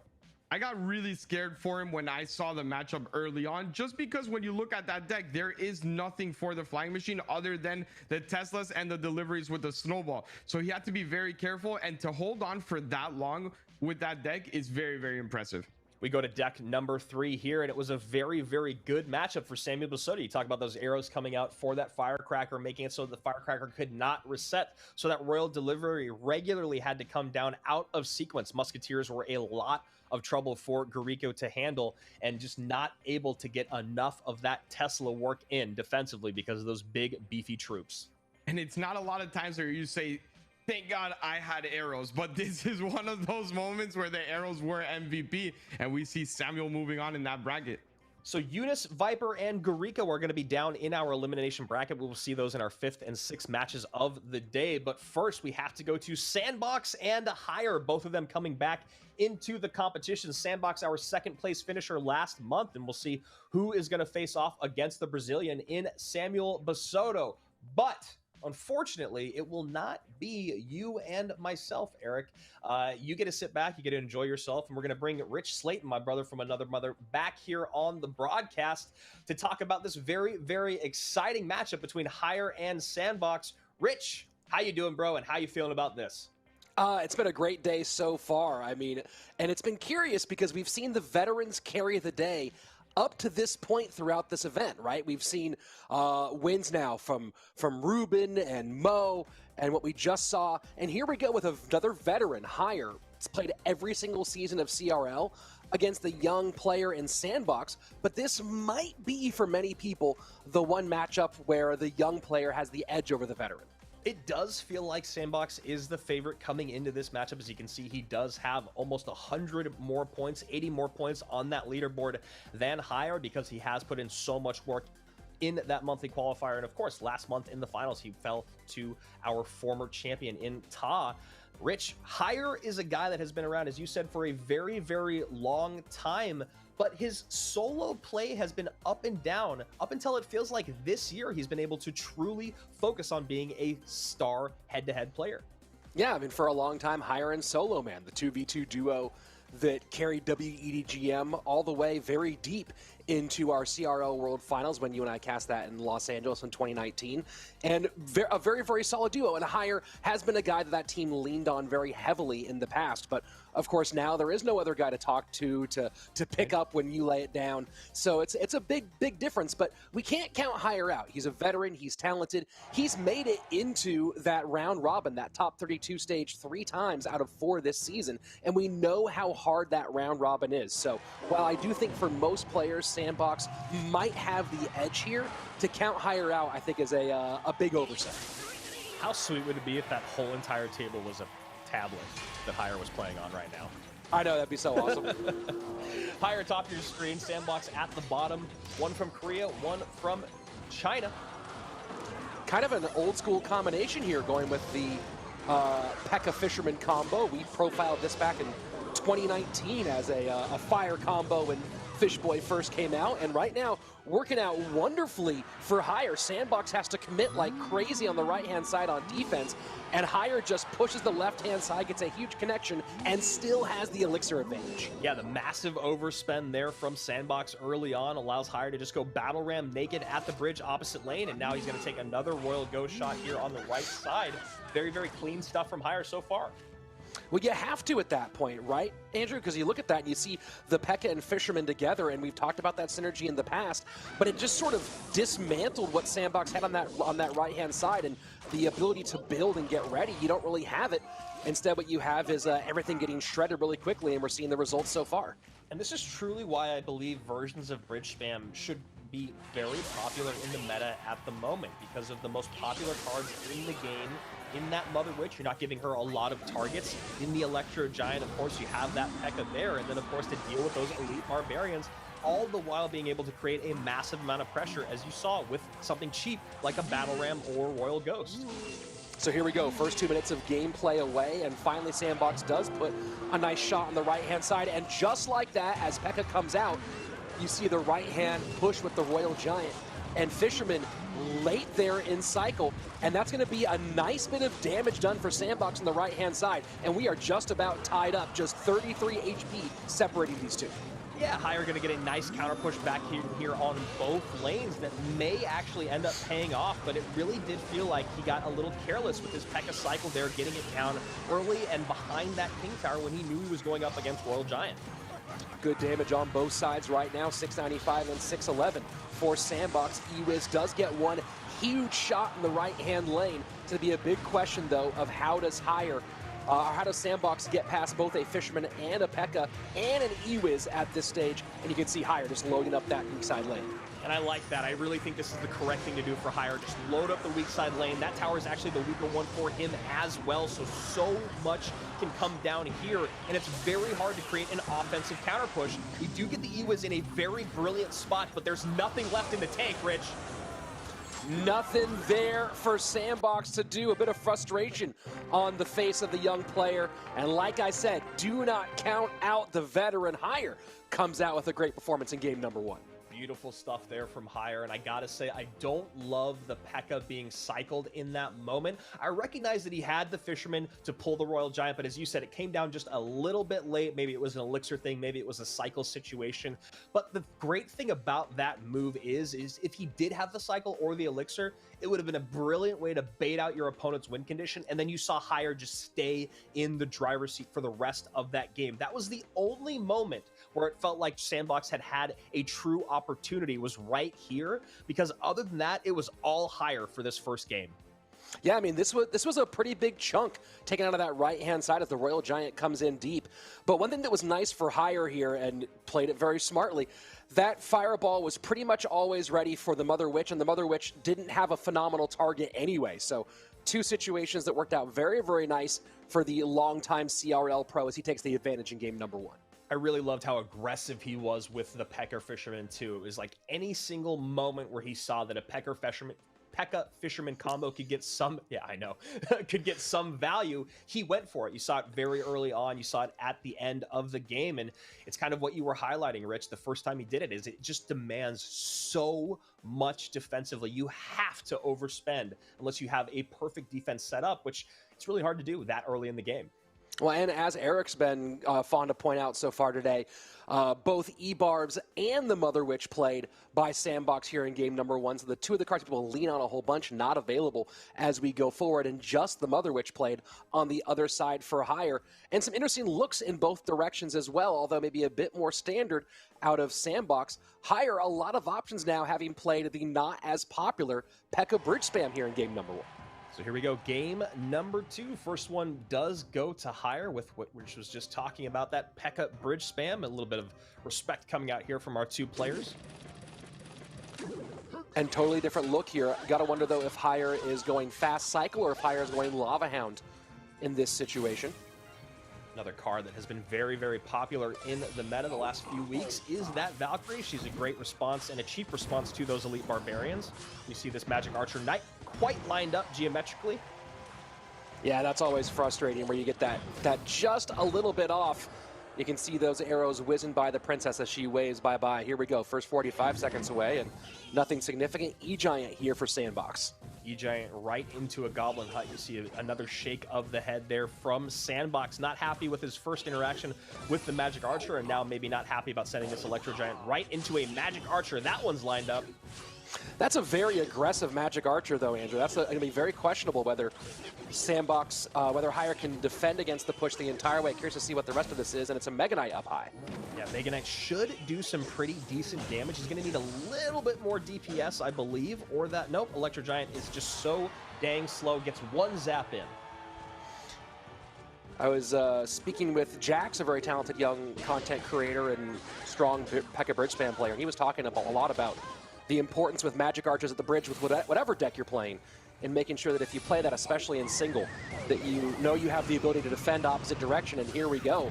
Played the defense very well, did Sandbox, and now just about tied things up, but can he defend this? Very aggressive there. You see the high Mega Minion here and a Bomber going down low, so Hire is still in the lead, but Sandbox does create some offense there with a very aggressive Magic Archer plus NATO. And again, Magic Archer at the bridge from Hire, and you see Sandbox very frustrated by that. Those have been easy lineups for Hire.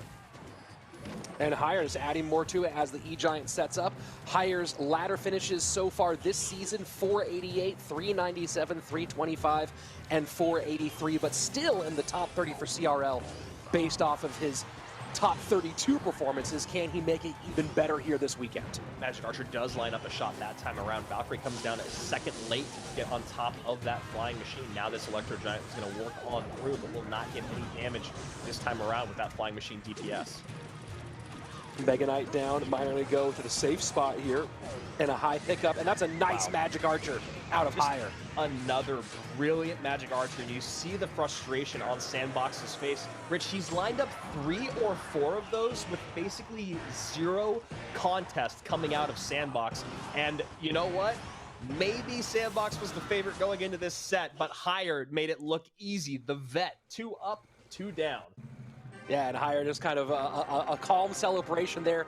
He's been here before. You're not going to get much in the way of nerves out of a veteran like this one in this situation. And Andrew, I think a big key to those matchups were the efficacy of the Magic Archer play. Yeah, you know, that's 4 Elixir at the bridge. It's tempting to get that damage, to throw the NATO in there and bring it all together. But as we were saying before, if you're not prepared to defend the opposite direction, you're going to be in a bit of trouble there, spending that right there at the bridge. And you see the big difference here. Hire, maybe a bit more opportune with his timing for those geometries. That's exactly the word that I wanted to use, and I'm so glad that you did, Rich. He was letting those opportunities come to him, whereas you saw Sandbox was doing everything he could to try and create those Magic Archer lineups. He was playing them very up high early on and aggressive. He was playing them up high with a NATO. He was playing them up at the river trying to get a very tricky shot in with his geometry. And look, it's cool when it works out, but it's really terrible when it does not. And Sandbox spent a lot over and over trying to make that happen, whereas Hire was like, all right, I'll let your units cycle down the lane and I'll line up my Magic Archer for a few hundred more damage. And a few hundred more damage, definitely all that was needed here. And so, once again, the veteran comes out on top. 3 sweeps today, Hire adding another 2-0. But it has been the day of the vets so far here in our May monthly final. And we're going to have 4 young players all now fighting for their lives in the elimination bracket. Yeah, so the young players, yeah, like you said, really struggling today. And I think what was really fascinating about that last set specifically, as we look in these deck breakdowns, we can kind of talk through this, was just that it really did look like straight up skill and experience at that level. I mean, every single time those Magic Archers came down for Hire, it seemed like Sandbox was shocked. Yeah, it was kind of brutal in this first one. Great choice here by Hire. Again, P.E.K.K.A. Bridge Spam, not super popular right now, but some alternative variants with the Mother Witch have some viability. And, you know, people are playing some E-Barbs versions here, but this one, with the Fisherman P.E.K.K.A. combination, great against the E-Barbs, able to pull in the E-Wisdom when necessary. And we saw from the opening moments here a really nice set of gameplay and good advantage for Hire. And I like that swap out of the Mother Witch, go with what's currently in the meta, and also that opens the door for the second deck here from Hire, which was that Magic Archer. You talked about it. As soon as we finished the set, the Magic Archer plays on both sides of the board did feel like they were the deciding factor. And since he did not use that Magic Archer in that P.E.K.K.A. Bridge Spam deck, he had it for this great Mega Knight Miner Poison control deck, and that's exactly what he did. He controlled the game, and he got great Magic Archers on tower. Well, and look at those zappies in the Goblin Hut, too. The difficulty that creates for trying to find good lightning value on the side of Sandbox. So definitely 2 very good deck picks for Hire, 2 deck picks maybe you wouldn't expect. You know, we've seen a lot of the combinations, the deck pairings that have been popular lately, and this is not one of the ones high up on the list, but it worked very well for the man who's now going to be going higher up on the leaderboards. And you talk about dealing with that Electro Giant. The Mega Knight is a great response. You get that drop damage, you get the good single target DPS. Not exceptional, but pretty good single target DPS, and you don't have to worry about getting zapped off the board by that Electro Giant. So let's take a look here at our bracket. Rich, we are all through the top of our winners bracket. We have our 2 next matchups in Eunice and Viper, and then Garico and Sandbox down in the elimination side.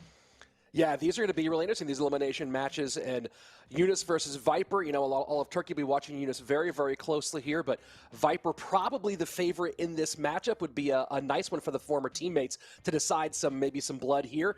And then Garico / Miku up against Sandbox, 2 of the most talented young players out of the East, but only one can move on.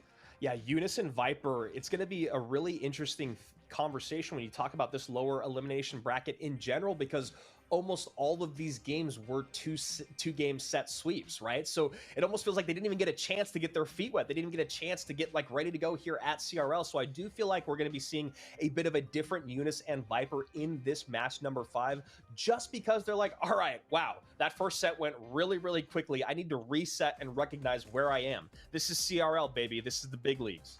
Well, and here's the big mind game, right, Andrew, is that Viper doesn't know for sure if he has any more matches left in CRL after this one. And he's known for Hog XE NATO. It's a lot of fan service to go and play your ladder deck, the deck you're known for. Does he do that here because he feels like it's the last chance to do it here in CRL? And that might be a bit of a gamble. And on the Eunice side, do you go and try to go for a snipe against the deck that Viper's known for because you're hoping he tries to go for that fan service?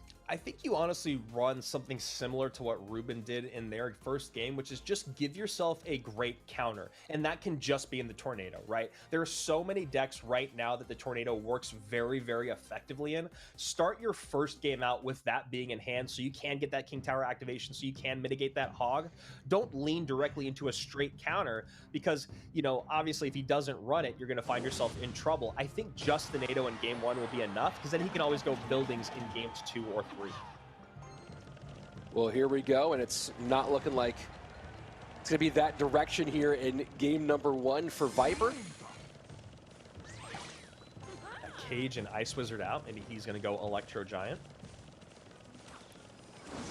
We will see. This is a very interesting combination on these two. Both, of course, as we mentioned before, former teammates on LA Gaming, which went on to win the European region in the Clash Contender Series back in 2019 and finished 4th in the World Finals in the kind of a groundbreaking semi-pro league organized by former Complexity Esports Clash Royale manager Matt Rutledge, the mobile Matt, and kind of set off a storm of great semi-pro competition.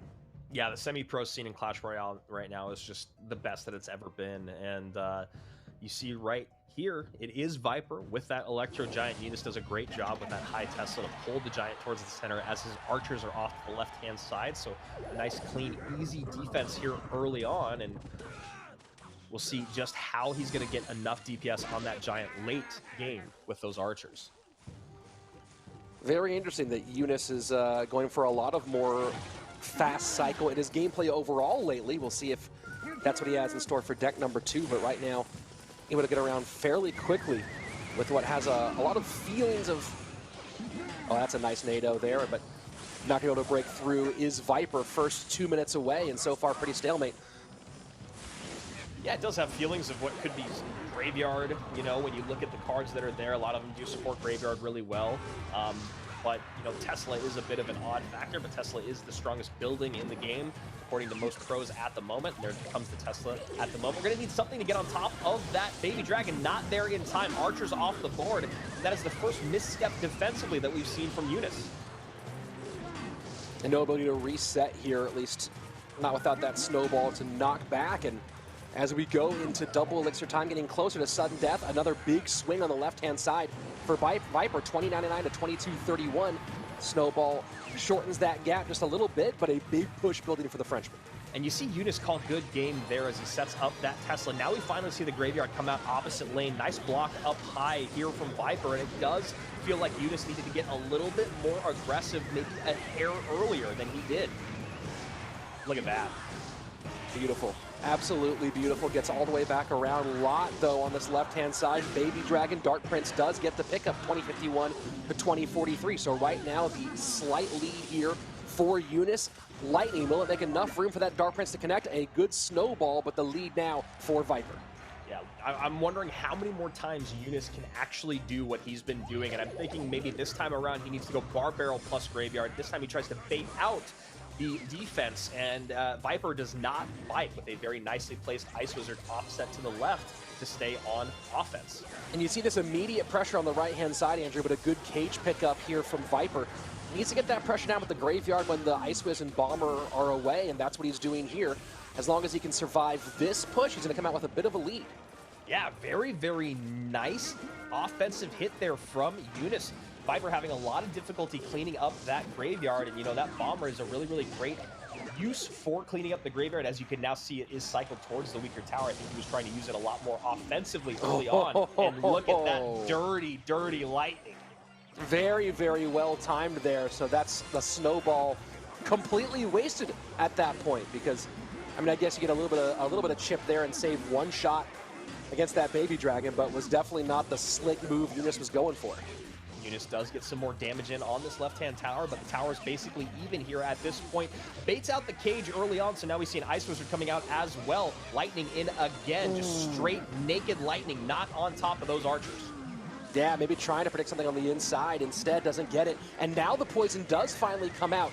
This deck for Eunice can cycle very, very quickly. Another Graveyard, at least one can get in here for sure, and he's getting deep into enemy territory with 20 seconds left. Really nice NATO there from Viper to protect, making sure that Barbarian did not get on top of tower. Eunice stays on the offensive here. Poison does come in, Lightning does go down, and Viper takes game number 1. A much closer back and forth here than we saw from these guys' opening sets, but an odd deck here from Eunice. Struggles late game to stay offensive, or excuse me, struggles early game to get any offense on the board, and finally get some late game. Yeah, I mean, I would need to go and sort of redo the timing on that one. A bit surprised there that Eunice didn't push for one more Graveyard there and hope maybe he get a couple of skeletons to sneak on through with some luck. But in the end, it is going to be Viper taking game number 1, so the advantage going to the Frenchman in the open. And, you know, I do like the Graveyard pick, Andrew. Graveyard's not super popular right now, and a lot of the deck compositions have moved away from defending against Graveyard specifically because it's not as popular. Just did not pay off in this case. That's exactly it. There's so many cards out there that are so strong against Graveyard in the meta that Graveyard fell out, right? And then once Graveyard fell out, those other cards like Mother Witch are not quite as popular, so Graveyard is starting to work its way a little bit back in. But yeah, you saw here just not able to create enough opposite lane pressure early on, I think was really the problem, because Eunice was spending everything he could on these defenses and still taking a little bit of damage. And that was before we got into Triple Elixir. As soon as Triple Elixir ticks in against this deck, those Lightnings are going to come down every single time you can get any value at all. And Viper did a really good job with his timing of the Lightnings to not only get value on the tower, value on the troops, but also to create that opening right when Eunice was trying to maybe under-defend and go back on offense. So we'll see if Eunice is also going quick in game number 2. Has been playing a lot of minor mortar E-Barbs on his own time, so we'll see if he comes and brings that here in this case. Viper did go E-Giant in game number 1, although the NATO in there, so it looks like we're not going to see his go-to deck, but might we expect Hog here in game number 2 anyways? I would love to see him bust out his comfort deck now that he's up a game. Eunice might be expecting it a little bit more, but it has been a rough day for Eunice in general. It feels like he's been a little bit outmatched, so this is a moment where maybe Eunice also goes to his comfort deck and just tries to pick up a W. Well, that's one of the hardest parts about Clash Royale, Andrew, is that the top 1,000 in the world in this game is a phenomenal accomplishment, and Eunice is, without question, a top 1,000 player in the world. But you get from top 1,000 to top 200 to top 50, and the levels just continue to extend and extend and extend, and that they multiply in difficulty, and he's certainly run into that a bit today. Yeah, I mean, you talk about trophies. Trophy range is getting exponentially harder with every single 100 that you go up. Imagine CRL and how it's the exact same. So we see here an ocean of barbs going to catch that Ram Rider, still gets on tower. Defensive poison, or excuse me, offensive poison comes in here from Viper, and that's wonderful value early on. Going to be down to 1866 on the left-hand side, and I don't know what Eunice just looked at, but maybe he's telling his cat, like, can you help me out? Anything, please. That's exactly what I was going to say. Looking over at his cat, being like, man, what is happening today? Royal Giant comes out of or Royal Ghost going to get on top of that tower as we see a Lava Hound come down opposite lane. And Eunice just going to eat it. Going to eat that damage like crazy. Not going to lose tower. Going to take, I think, one more shot. 570 on that left-hand lane.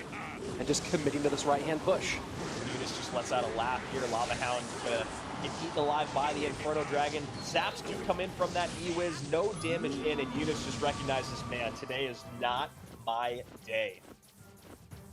Yeah, I feel like I've seen Eunice play a lot of Lava Hound myself, so I'm not surprised here by Viper's choice. And yeah, again, just looking over at there at Mr. Kibbles and saying, hey, this is a rough one today. It's a rough one, and yeah, I believe, going the Lava Hound in game number 2 is that. I think that's what he did also in the opening set, so making it very, very easy here for Viper to figure that out. Viper up 2 games to 0, it looks like, but there's still 38 seconds left and a miracle for Eunice. Full send on the left-hand side, but that poison going to eat those barbs alive, and Eunice now just throwing up the white flag. Arrows onto the King Tower, and he knows he took a tough one here. But still, makes the top 8, makes the monthly final, gets a lot of points, going to walk away with some cash, but more importantly, going to walk away with some lessons about the level here in the top 8. That's right, man. Welcome to CRL. Congratulations on your first appearance. You were the 8th seed, right? You are the underdog on the day, and I think, you know, he learned a lot, as you just said, but I think the biggest thing is that, like, look, every single one of the best players in the world have been him in some competition. It was just like 4 years ago, right? So Eunice now, he makes his appearance in CRL. Yes, he does run into a brick wall in his first 2 sets, but I guarantee you we'll see more of him as this year moves forward. I mean, this deck pick here from Viper is so brutal. And there's, I mean, you're Eunice trying to play Lava Loon in this situation. And everything you look at, you just go, but what do I do about that? But hold on, but what do I do about that? You know, in a room where you thought there were 4 doors, turns out there's 4 walls. So a rough one here for Eunice, but like we said, some good points, some good money, but it will be Viper moving along and giving us one more chance at maybe, just maybe, seeing that Hog XC NATO here in CRL. And just brilliant game control there from Viper. Getting that Ram Rider early on behind the P.E.K.K.A, even though there was all of those barbs and the minion, still gets a connection. And of course, you talk about using that Royal Ghost to create pressure always and get a lot more damage in as that Lava Hound push was building. So 8 becomes 7 in 2 quick games as we do whittle our way down towards that monthly final. Remember, we are in double elimination, so right now we're going through our elimination matches. Viper still only has that 1 life to give, so no matter what happens next one, fighting for his life all the way through to attempt at the championship. And now we're going to go on to our other of our lower bracket finals, which is going to be an unbelievably talented matchup, Andrew. You know, you talk about underdogs. I don't know if you can pick an underdog in our next matchup because you have Greco / Miku. I guess we're going to go to our decks here, and then, of course, Sandbox. Let's take a look at our decks. And I don't hate this pick from Eunice in game number 1. Just a couple of challenges here in this matchup. Yeah, I really don't hate it. I think the biggest problem for him was that he had to keep going in with 9 Elixir to create an offensive push as opposed to 7. We saw him get that Valkyrie plus Graveyard down a couple times. He used the Barb Barrel once or twice. Maybe it looked like to bait out Viper's defense, but Viper never bit on that, right? He was always one step ahead of Eunice in those moments. And then what happened is you spend 9 Elixir on offense every single time you're going to be wanting on defense, especially when you talk about late game and that lightning coming down on top of your Tesla, Mega Minion, and Princess Tower. So game 1 does go to Viper here. I don't hate the deck choices you said there from Eunice, but I just feel like he could have been a little bit more aggressive with it at certain points. Well, you saw some snowballs being used on defense that didn't do what Eunice wanted.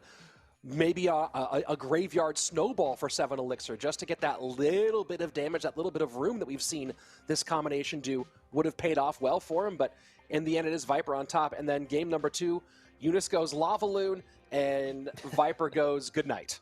Yeah, I mean, just everything about it. Whether you talk about a P.E.K.K.A plus Ewiz or P.E.K.K.A plus Barb Barrel running into Barbarians, that's going to be a very easy take there for the P.E.K.K.A, but then everything else, right? The Ram Rider to slow the balloon, the poison to get on top of the pups, the Mother Witch to spawn the piggies off of the minions and the bomber and the lava pups. So there's just so many things. And the last thing is you talk about that really easy offense from that Royal Ghost, and the only good response is the Barbarians, and that's a -2 trade. So just really difficult decision making throughout for Eunice.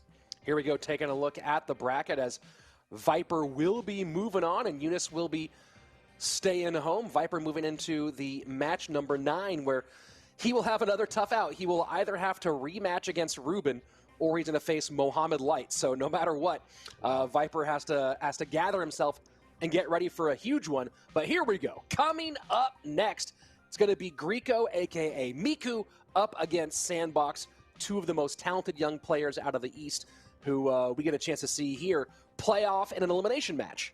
Yeah, I'm very excited to sit back and watch this one. I'm a little bit bummed I don't get to cast it, but this is going to be a very, very exciting one. I'm excited to see also what Guriku does in this set. I think a lot of us were expecting him to take his first one because he is, one of those names in the space. So let's see what he does here with his backup against the wall. Well, Andrew, great casting with you. I'll talk to you later today, but for now, we're going to say bye to Andrew Guy and bring on a 2-time CRL champion, CRL North American champion, one of the only ever CRL Western champion, of course, and one of my good buddies, Josh, a.k.a. AC Sharon, joining the broadcast.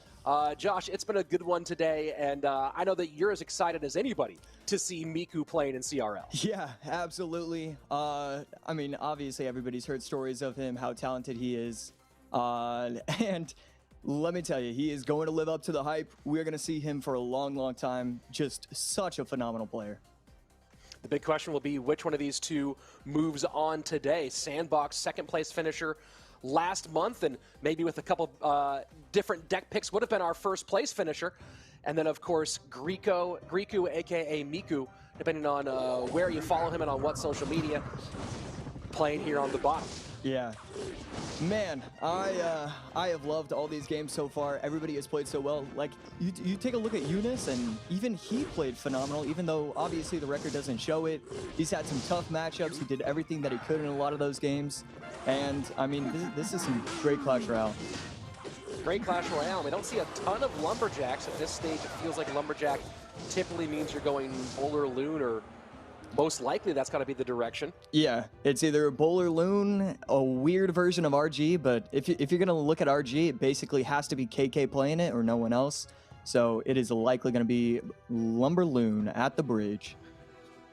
And Griku, a.k.a. Miku, showing so far a look-like Electro Giant with the Dark Prince and the Baby Dragon. We'll see if that's the direction the young player from Rising Sun Esports is going. Of course, Rising Sun Esports started by the brothers, or run by the brothers Sho and Kei, who both great lightning blockers if you follow them and some of the stuff that they do, but great in supporting the Japanese pro scene.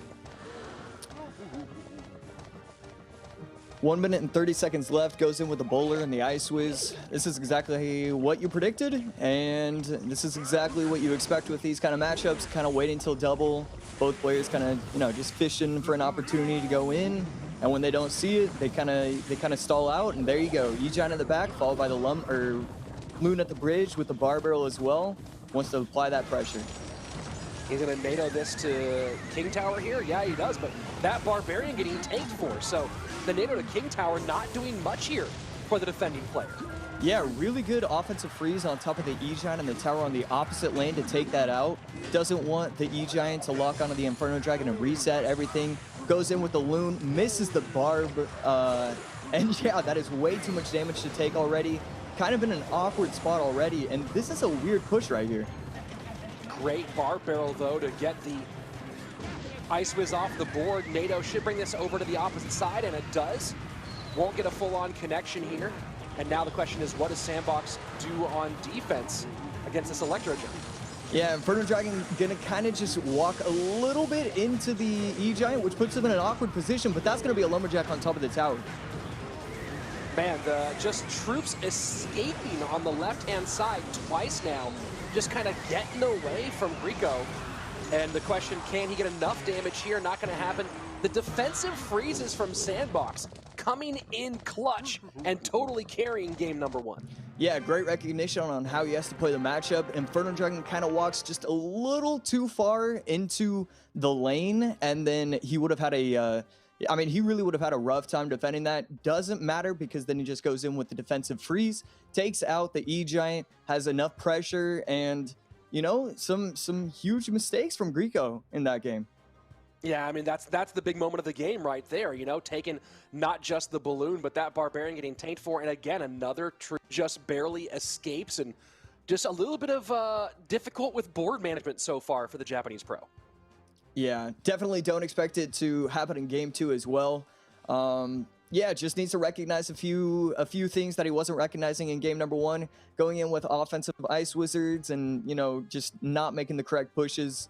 But again, that's a tough matchup, especially when your opponent knows exactly how to play, applying tons of pressure on the opposite lane, not allowing you to get those correct pushes, and then using the defensive freezes on top of the E-Giant. Exactly how you're supposed to play from Sandbox. That's exactly what we expect from him. And yeah, just great stuff from him. Well, we did, Josh, see a couple of misplays from Miku Griku in his first match today as well. And, notoriously, we've seen people talk about it on Twitter a bit and in the chats as well. Face reveal time for this player who's long kind of been a mystery in the scene and a very talented player, but certainly kind of shrouded in mystery. And you got to wonder what the pressure of being on camera, being on this stage, being seen really for the first time does to a player who's used to playing sort of anonymously. Yeah, absolutely. I mean, when the bright lights are on you, you have to step up, and it's hard. The first time I ever played, I didn't have, nothing crazy or anything. I didn't have a panic attack or anything, but I was extremely nervous. Especially when you're a young player who's only 16 years old, it is incredibly difficult to be playing for large sums of money and everything on the line. People have wanted to see you compete for so long, and then they're expecting you to play against these best players of the world, and it is just extremely difficult. Pressure's absolutely real, Josh. My first time doing stand-up on a big show, I woke up partway through my set. Blacked out, Wow. woke up, and I was getting laughs, and from there on it went well, but definitely nerves can be a thing, and right now talking about, I don't know if it's nerves or what, but Sandbox frustrated right now with that big exchange at the bridge. Yeah, huge mistake to go in with the E-barbs at the bridge, just trying to protect his Mother Witch. And then Greco, this is exactly what he needed. If there was one way for him to bounce back, settle the nerves, just get to the exact position that he needs to be in, it is by placing the MK at the bridge and winning the game in 1 minute flat. I mean, he just needs to defend, and obviously you're going against Goblin Giant Sparky Rage. This isn't an easy task. It's not game over, but this is exactly what he's looking for. He's in a great spot to win this game. Really interesting choice here from Sandbox. What do you think his mentality was going with this deck pick in number 2? Look, you get to utilize Sparky, you get to utilize Rage, and you get to utilize, the Mother Witch E-bar pressure. I don't mind the deck choice. Obviously, I mind how he played it, considering he already got 3 crowned. But when you're going against a player who is shown to, use those nerves, and he struggles with those kind of things, forcing your opponent into defending in these difficult spots, I like what he did right there. I just obviously don't like how he did it. I mean, that's a big shift, though. I mean, you talk about those things that get your confidence back. One big blowout game like this one, you got to feel like a big weight must be off the shoulders of Greco. Yeah, I mean, this, I feel like if he didn't have the mask on, we might have seen a smile right there. He obviously has to feel so much better about everything. He only needs one game. I mean, at this point, he only needs one game to put himself in a position to compete and to be able to win. And when you felt like everybody was against you at one point, and then all of a sudden this is all swapped, you not only are feeling good, but you have the momentum. Momentum indeed. So all tied up 1-1 after our first 2 games. We'll see what their picks go in game number 3. Now, as you were mentioning, using Goblin Giant, using Sparky, using Rage, did use Mother Witch, though, did use E-barbs. So on one hand, not really competing with other decks, with part of it for Sandbox. On the other hand, taking out some pretty key tools from that toolbox. Thoughts on what we might see from Sandbox here in game number 3? It just gets weird. It gets weird. I want to see him use another deck that kind of puts Greco in these weird spots where he has to defend really well. He can get overwhelmed. I might want to see, I really don't know what I want to see from him. I don't want to see a super cycle deck from Sandbox. I like that he wants to go control. I was almost gonna say lava, but I was like, you know what? Give me like 10 more minutes, and I'll predict that next time. Here we go. So looking like Greco Miku's gonna go with the very popular Mortar Miner E-barbs deck. We'll see if that is the full construction, and setting that Musketeer up on the left-hand side, and with a bit of protection for her to work, but Miner should go. How much protection can come in? E-barbs as well, but she does not stay on the board. Yeah, fails the attempt to be able to defend his Musketeer. Not even going to matter, though. Just goes in with the E-barbs on top, takes out the Miner, takes the aggro from the Mega Minion. Nice little Fireball to clean everything up, and then a beautiful Skeleton pull. Look, he is in control. He feels good. Mortar E-barbs, this is a great matchup for him. I feel like he knows, although it does only have Musketeer as far as I'm aware, so he has to be careful about these lavas and these loons, but obviously feels good enough to use a quick cycle deck, and Sandbox just trying to trade towers at this point. And this is the key for Greco Miku, right? Is just as soon as that lava comes up, mortar opposite lane. Yeah, And especially because he's already recognizing that he's not going against a balloon deck, he's going against Lava Arrows control. And we keep seeing this control deck from Sandbox. He just wants to do everything he can to put his opponents in awkward positions. And there we go, we have this awkward spot. He can't fireball everything, and this tower is going to go almost all the way down. Down to 222. So now Sandbox, what's the call here, right? Finish off this tower with a cheeky miner and then set up your next Lava Hound? Yeah, so he can go in with a cage on top of the mortar if he wants to. I don't think that's exactly what he's going to do. And yes, he goes in with a skeleton dragons instead. I was wondering if he wanted to go lava or if he wanted to go possibly goblin cage in the middle, take the aggro of the mortar, and then try and finish it off with a miner on top of the tower to get the mortar to continue to lock onto other things. Instead, goes in with the skeleton dragons at the bridge. Going to take it out with a clean little lava push. And I like exactly how he's doing this. This is exactly what you should be doing.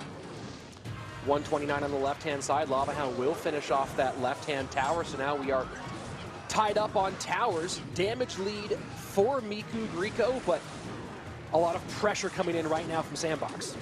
Yeah, love this pressure. Not going to set up with the lava in the pocket, which I really wanted to see him try and set up. And the reason why is because he gets a value fireball. It's a complete reset from both players. And there we go. We do see the mortar again. It just puts Sandbox in such awkward spots. He can barbs on top, but then he just resets with, you know, E-barbs himself. He resets with a musketeer in the back, and then he sets up that next mortar. It gets awkward to see how the rest of this game gets played when you're running lava. Two towers games are just super weird for lava players. Pocket E-barbs forces out the defensive miner plus the cage to pick up and keep that significant damage off tower, but now can he pick up the mortar? This time he does go barbs right on the mortar. Fireball not going to be played here. Instead, a little bit of just relaxation here by Grieco and some kite work. Controlling very, very nicely, but has to be careful with a lot in the pocket right now. Yeah, this is a ton of pressure right here. Good fireball. In fact, the King Tower is also going to lock onto the Mega Minion, which is huge for him. This can get kind of weird, but he should be fine. This is definitely going to be an interesting spot for him, though, for sure. Oh, Musketeer goes down. A lot of damage on tower. Miner has to come out on defense. 5:06 remaining, and just like that, triple elixir Sandbox way in the lead, and Miku gets aggressive. Yeah, Mega Minion on top of the mortar to take that out. Only gets one shot, doesn't even get the second. Can't kite the lava. So that lava, you never see it, and it's so funny when it happens. The lava is the thing that's taking out the tower. It's not the pups, it's not the miner, it's not anything else. It's the lava that took out the tower, put him in a position to win, just has to cycle to arrows, and this is going to be game over. Sandbox doing exactly what he needs to with this lava deck. And those E-barbs had to be on defense, so no way to go for a big-time pocket push. Fireball tries to save it, but that's going to be it. Throws up the heart. Sandbox moving on into our top 6 and staying alive for one more round. Yeah, super impressed with how he played that. Didn't panic. Knew in that situation you don't have loons, so you can't really overwhelm. You have to be going opposite lane against mortar, and that's exactly what he did. I mean, he played it exactly how he needed to. Game 2, obviously, messed up big, reset, knew what he had to do in order to win, and played it well. That was a fascinating matchup because, Josh, you were talking about it, that the primary damage it felt like on both towers, I see it here. The primary damage it really felt like was coming from the Lava Hound a lot of the time rather than the pups or the big support pushes. Yeah, with only one troop to take it out, he has 2 out of the 8 cards in his deck can actually take out lava and actually take out the things. So the lavas are always getting insane value. The musketeers always have to be placed on top of support troops instead of the actual lava itself. And so every time he plays the lava, I mean, it's getting 500, 600, 700 damage just from the lava itself. And thinking about sort of the fireball bait aspect of this deck, you have 3 very clear fireball targets, 4 if you count the lava pups themselves, and just some difficulty making choices. We saw that before in the earlier replay with the flying machine taking down that left-hand side. So Sandbox doing a good job making his opponent make decisions and then capitalizing on those responses. So here we go. Sandbox moving on. Grieco, a.k.a. Miku, makes his CRL debut. Comes up a bit short, but has 4 more months to do it one more time. Yeah, overall, phenomenal set from both players. I think a lot of it comes down to the fact that he could never really protect his Musketeers well as well. I mean, every time Sandbox played a miner, he was placing it in a different way, and he did a great job of getting as much value as possible with those miners. First matchup, a bit of a misstep here, or a couple missteps on the part of the Japanese player, opened the door up for Sandbox, and an errant Barbarian and an escaping Lumberjack go-ahead take tower. Game number one, pretty solid win here for Sandbox. Yeah, Greco needed to play a lot more defensive. I mean, both players kind of waited till double. You would think that he was going to play super defensive if he's going to be doing that, but instead used a lot of E-Giants way too early, didn't have enough elixir to set up with the Gob Cage NATO, you know, pulling it to King Tower, so then he gives up a ton of damage that way. Sandbox, great pressure, utilizes the defensive freezes super well. I was very impressed with how he set it up, applying just enough pressure that he couldn't do anything to the Inferno Dragons at all. And then here we go in game number two, and it just kind of felt like Sandbox fell apart here. The E-Barbs at the bridge. E-Barbs Mother Witch, 10 elixir, feeding the Mega Knight early on. Yeah, you can't do that 30 seconds into the game. It was way too easy for him to just plop it down and get a ton of value that way. Still, like, very impressed. I mean, he still needed to defend. He didn't. I love that Sandbox didn't give up immediately. He put himself in a position to, hey, if my opponent makes a mistake, I can come back. If he doesn't, that's fine. I've already made a huge mistake. And then obviously he defended well, but I like that he didn't just immediately give up and he went super aggressive after that. So let's go back to this one more time, because here's our final match, the deciding match. It felt early on like good opportunities here for Greco, but Sandbox battled back and took the victory. Yeah, I mean, only Musketeer for the lava. He used, I mean, I think it really came down to the miners from Sandbox. He always got value with the miner arrows. I mean, even like the very first push, he went in with the lava. He got like a decent amount of damage, but the main thing was he went in on top of the miner, on top of the Musketeer.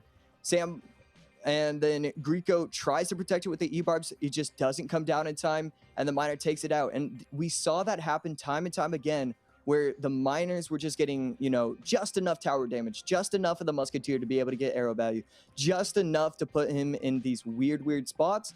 And then Sandbox was able to overwhelm eventually.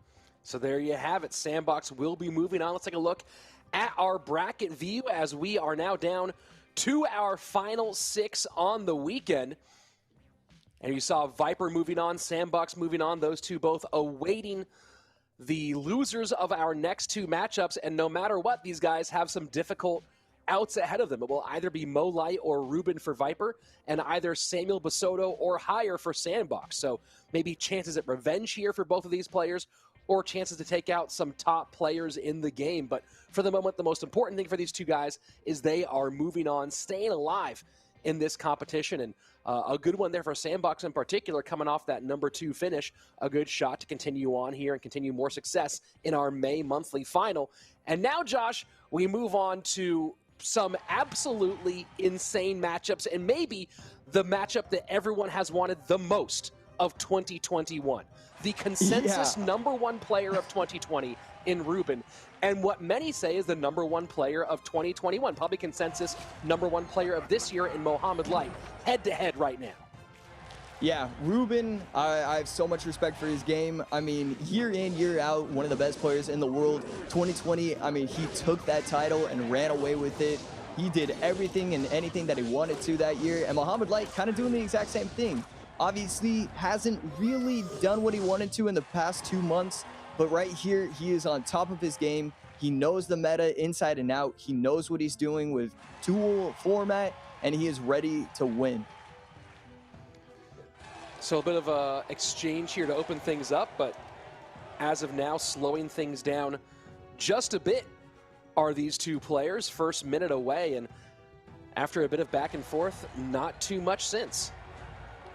Yeah, RG, cycle. I mean, you say cycle, and so you automatically assume, like, oh, let's play 42 troops inside single elixir. But RG is kind of weird. When you have Fisherman, you realize you have that control aspect. The E-Barbs provide so much value, so you don't need to apply a ton of pressure. You realize that in double, triple, it doesn't matter. You are going to be fine. Ruben, on the other hand, going to be using E-Giant likely as his deck. He does love E-Giant. He knows how to play that deck super well, and there we go. We do see the Prince, so we are looking at possibly E-Giant from Ruben. Setting up the Electro Wizard in the back right now is Mohamed Light, Barb Barrel in front, and just in time does turn that Prince back the opposite direction, but Fisherman has to come out to keep too much damage off that left-hand tower, and that's going to give Ruben maybe a good chance to set up here for his next big push. Yeah, Ruben, I mean, he's trying to get that damage whenever he can, and Fisherman out of cycle, so he goes in immediately. He can get a ton of value from this Lightning if he wants to play it, and he will. Does miss one of the E-bars, which is huge, but this is going to be taken out too early, and so the Fisherman isn't going to be able to activate King Tower right there. Wow, huge moment here for Ruben, and one extra brawler shot here. Punching a wall, hurts his fist, but hurts the tower more. 10-30 on that left-hand side for Mohamed Light, who showing a bit of discomfort on his face as we go deeper into double. Yeah, Ruben's so intelligent, knows how to play each matchup, understands that, yes, the E-bars are going to take it out just a little bit, but the Lightning mixed with the E-bar damage, he's allowing the he allowed the E-Giant to be taken out just a little bit, so that way he couldn't activate King Tower. He understood exactly how it was played right there. I was so impressed by that push. Royal Giant in on the left-hand side. Brawler going to be supported by the Ice Wizard here on defense in sudden death overtime, 18:54, and now that Bomber going hard on the right-hand side. 10:30 for the left-hand lane for Mohamed Light, 15:01 as he does set up Mother Witch. Yeah, we see why Ruben loves the Prince in this specific matchup. Like, the Prince is getting so much value every time he gets played on the floor. He has to use the Fisherman, he has to use the Heal Spirit to protect his Fisherman, the E-Wiz as well. He's spending so much elixir, not getting the correct Royal Giant pushes because of it. And, I mean, 1 minute and 25 seconds left. Ruben is dominating this game right now. RG at the bridge. Baby Dragon's going to go down here in a moment. Prince to meet with the Bomber behind. Fishboy does go down. This will be 2 shots. I don't think a third comes in. No, it doesn't. But that does take a nice chunk back as Mohamed Light sets up here on the way into triple. Yeah, right now, Ruben just kind of putting himself in a position where he can lightning his opponent out. Doesn't need to spend too much. He can just defend. Once it gets to 20 seconds left, he just cycles 2 lightnings on top. So right now, Mohamed Light is just in an awkward spot where he has to apply pressure while also trying to do too many other things, trying to defend, trying to do everything. This is tough for him. This is really tough for him. An Electro Giant going to go one side, Lightning to the other, and now down to 973, under 1,000 HP. But here we go, Royal Giant with E-Barbs, E-Wiz behind to try to get some help to break through. This RG should get 1 shot, doesn't get a second. It does get just the 1. Number 2 trying to get in, 13:52, 24 seconds left. Yeah, great defensive lightning right there. Doesn't need to worry about the tower damage right now. He can cycle back to that next lightning. Exactly what I was talking about just a little bit earlier. His opponent has to cycle 3 different fireballs on top of the tower. He doesn't have log, and so he knows he just defends, sets up the Goblin Cage. There goes the lightning, and there goes the GG. Wow, what a great play, and the patience there of Ruben to hold off on those defensive nados or on any nados for such a long time and using it just at the most important moment to make sure that Royal Giant didn't get anywhere near tower. Very nicely played by the Team Queso representative. Yeah, I mean, it comes down to patience and resetting. I mean, that is Ruben's game right there. Understands that the Prince plus the Ice Wiz, the Prince plus the Bomber, the Ice Wiz plus the Bomber plus the Cage, all those defenses are phenomenal, and they put in so much work. Get yourself a really nice counter push as well. I mean, Ruben, just the math behind why he wants to do everything, like it is so nice to watch his gameplay. Let's take a look at these final moments here, and as we get to those final 10, this Royal Giant not a concern anymore, and you called it. Again, a lot of players might be trying to go in, and there was one E-Giant where played it into that same lane, almost a defensive, aggressive Electro Giant out of Ruben. So creativity working very well here for the Spaniard as he takes game number 1. Of course, a best of 3 isn't definitive between 2 players, no questions, but this is definitely the matchup that everyone wants to see, and will at least give us maybe some discussion points over who's the top player in the world. Yeah, absolutely. Both players just wanting to prove to themselves, to the people, to everybody that they are the best player in the world right now. Ruben, a lot of people have talked to me recently and said, you know, do you think Ruben still has it? And I laugh because I promise you he does. He is still on top of his game. He knows the meta inside and out. He loves, I mean, you see that he uses Prince and everybody else runs Dark Prince. He is ahead of the meta as well, and he just wants to do, you know, he wants to play his game. So here we go, jumping into game number 2, and Ruben looking like he might go a little bit faster cycle here in this one. You know, people talk about, has Ruben fallen off, right?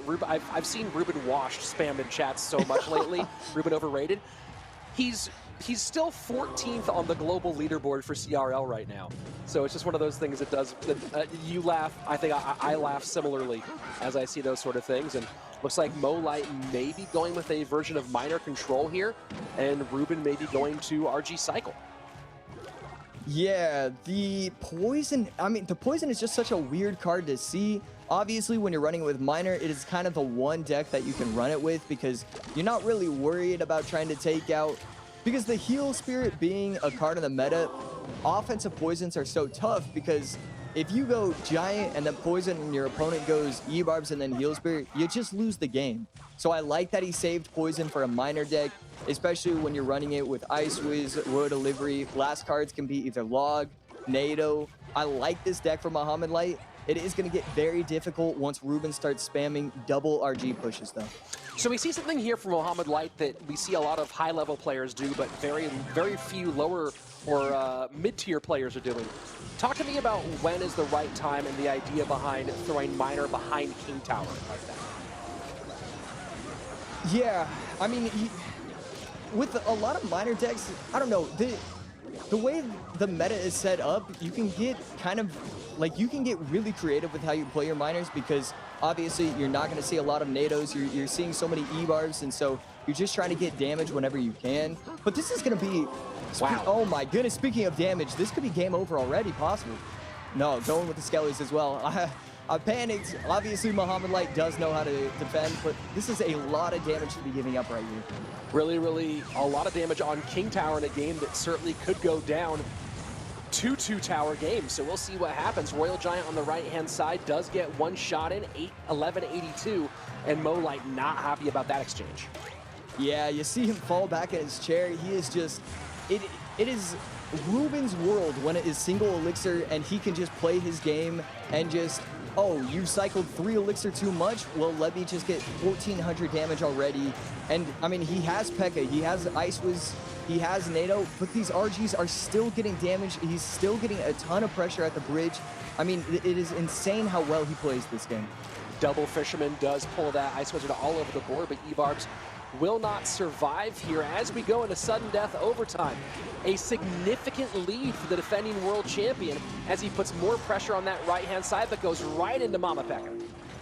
Yeah, I love what he's doing with these Mother Witches at the bridge, trying to spawn those hogs. That is very important. I like that he goes in with the P.E.K.K.A, but even then, Ruben forcing out the P.E.K.K.A in response forces him to defensive Tesla. Now he can try and do the Fireball cycle. I love that because it just, he's in this spot where he can go Fireball, and you know, Ruben runs Log instead of Bar Barrel, so it is much easier for him to utilize these last 2 minutes in order to try and spell cycle instead of having to force out just one more RG shot, one more, you know, one more pig on top of the tower. I love that he uses Log in this deck instead of Bar Barrel. What does Mo Light have to do in these final 75 seconds to have a chance here, AC? I mean, it comes down to he just, I mean, he's trying to get a little bit of value with that, but I mean, Ruben is, you know, also trying to utilize predicting what the scale is on top of the minor. I saw him play it early.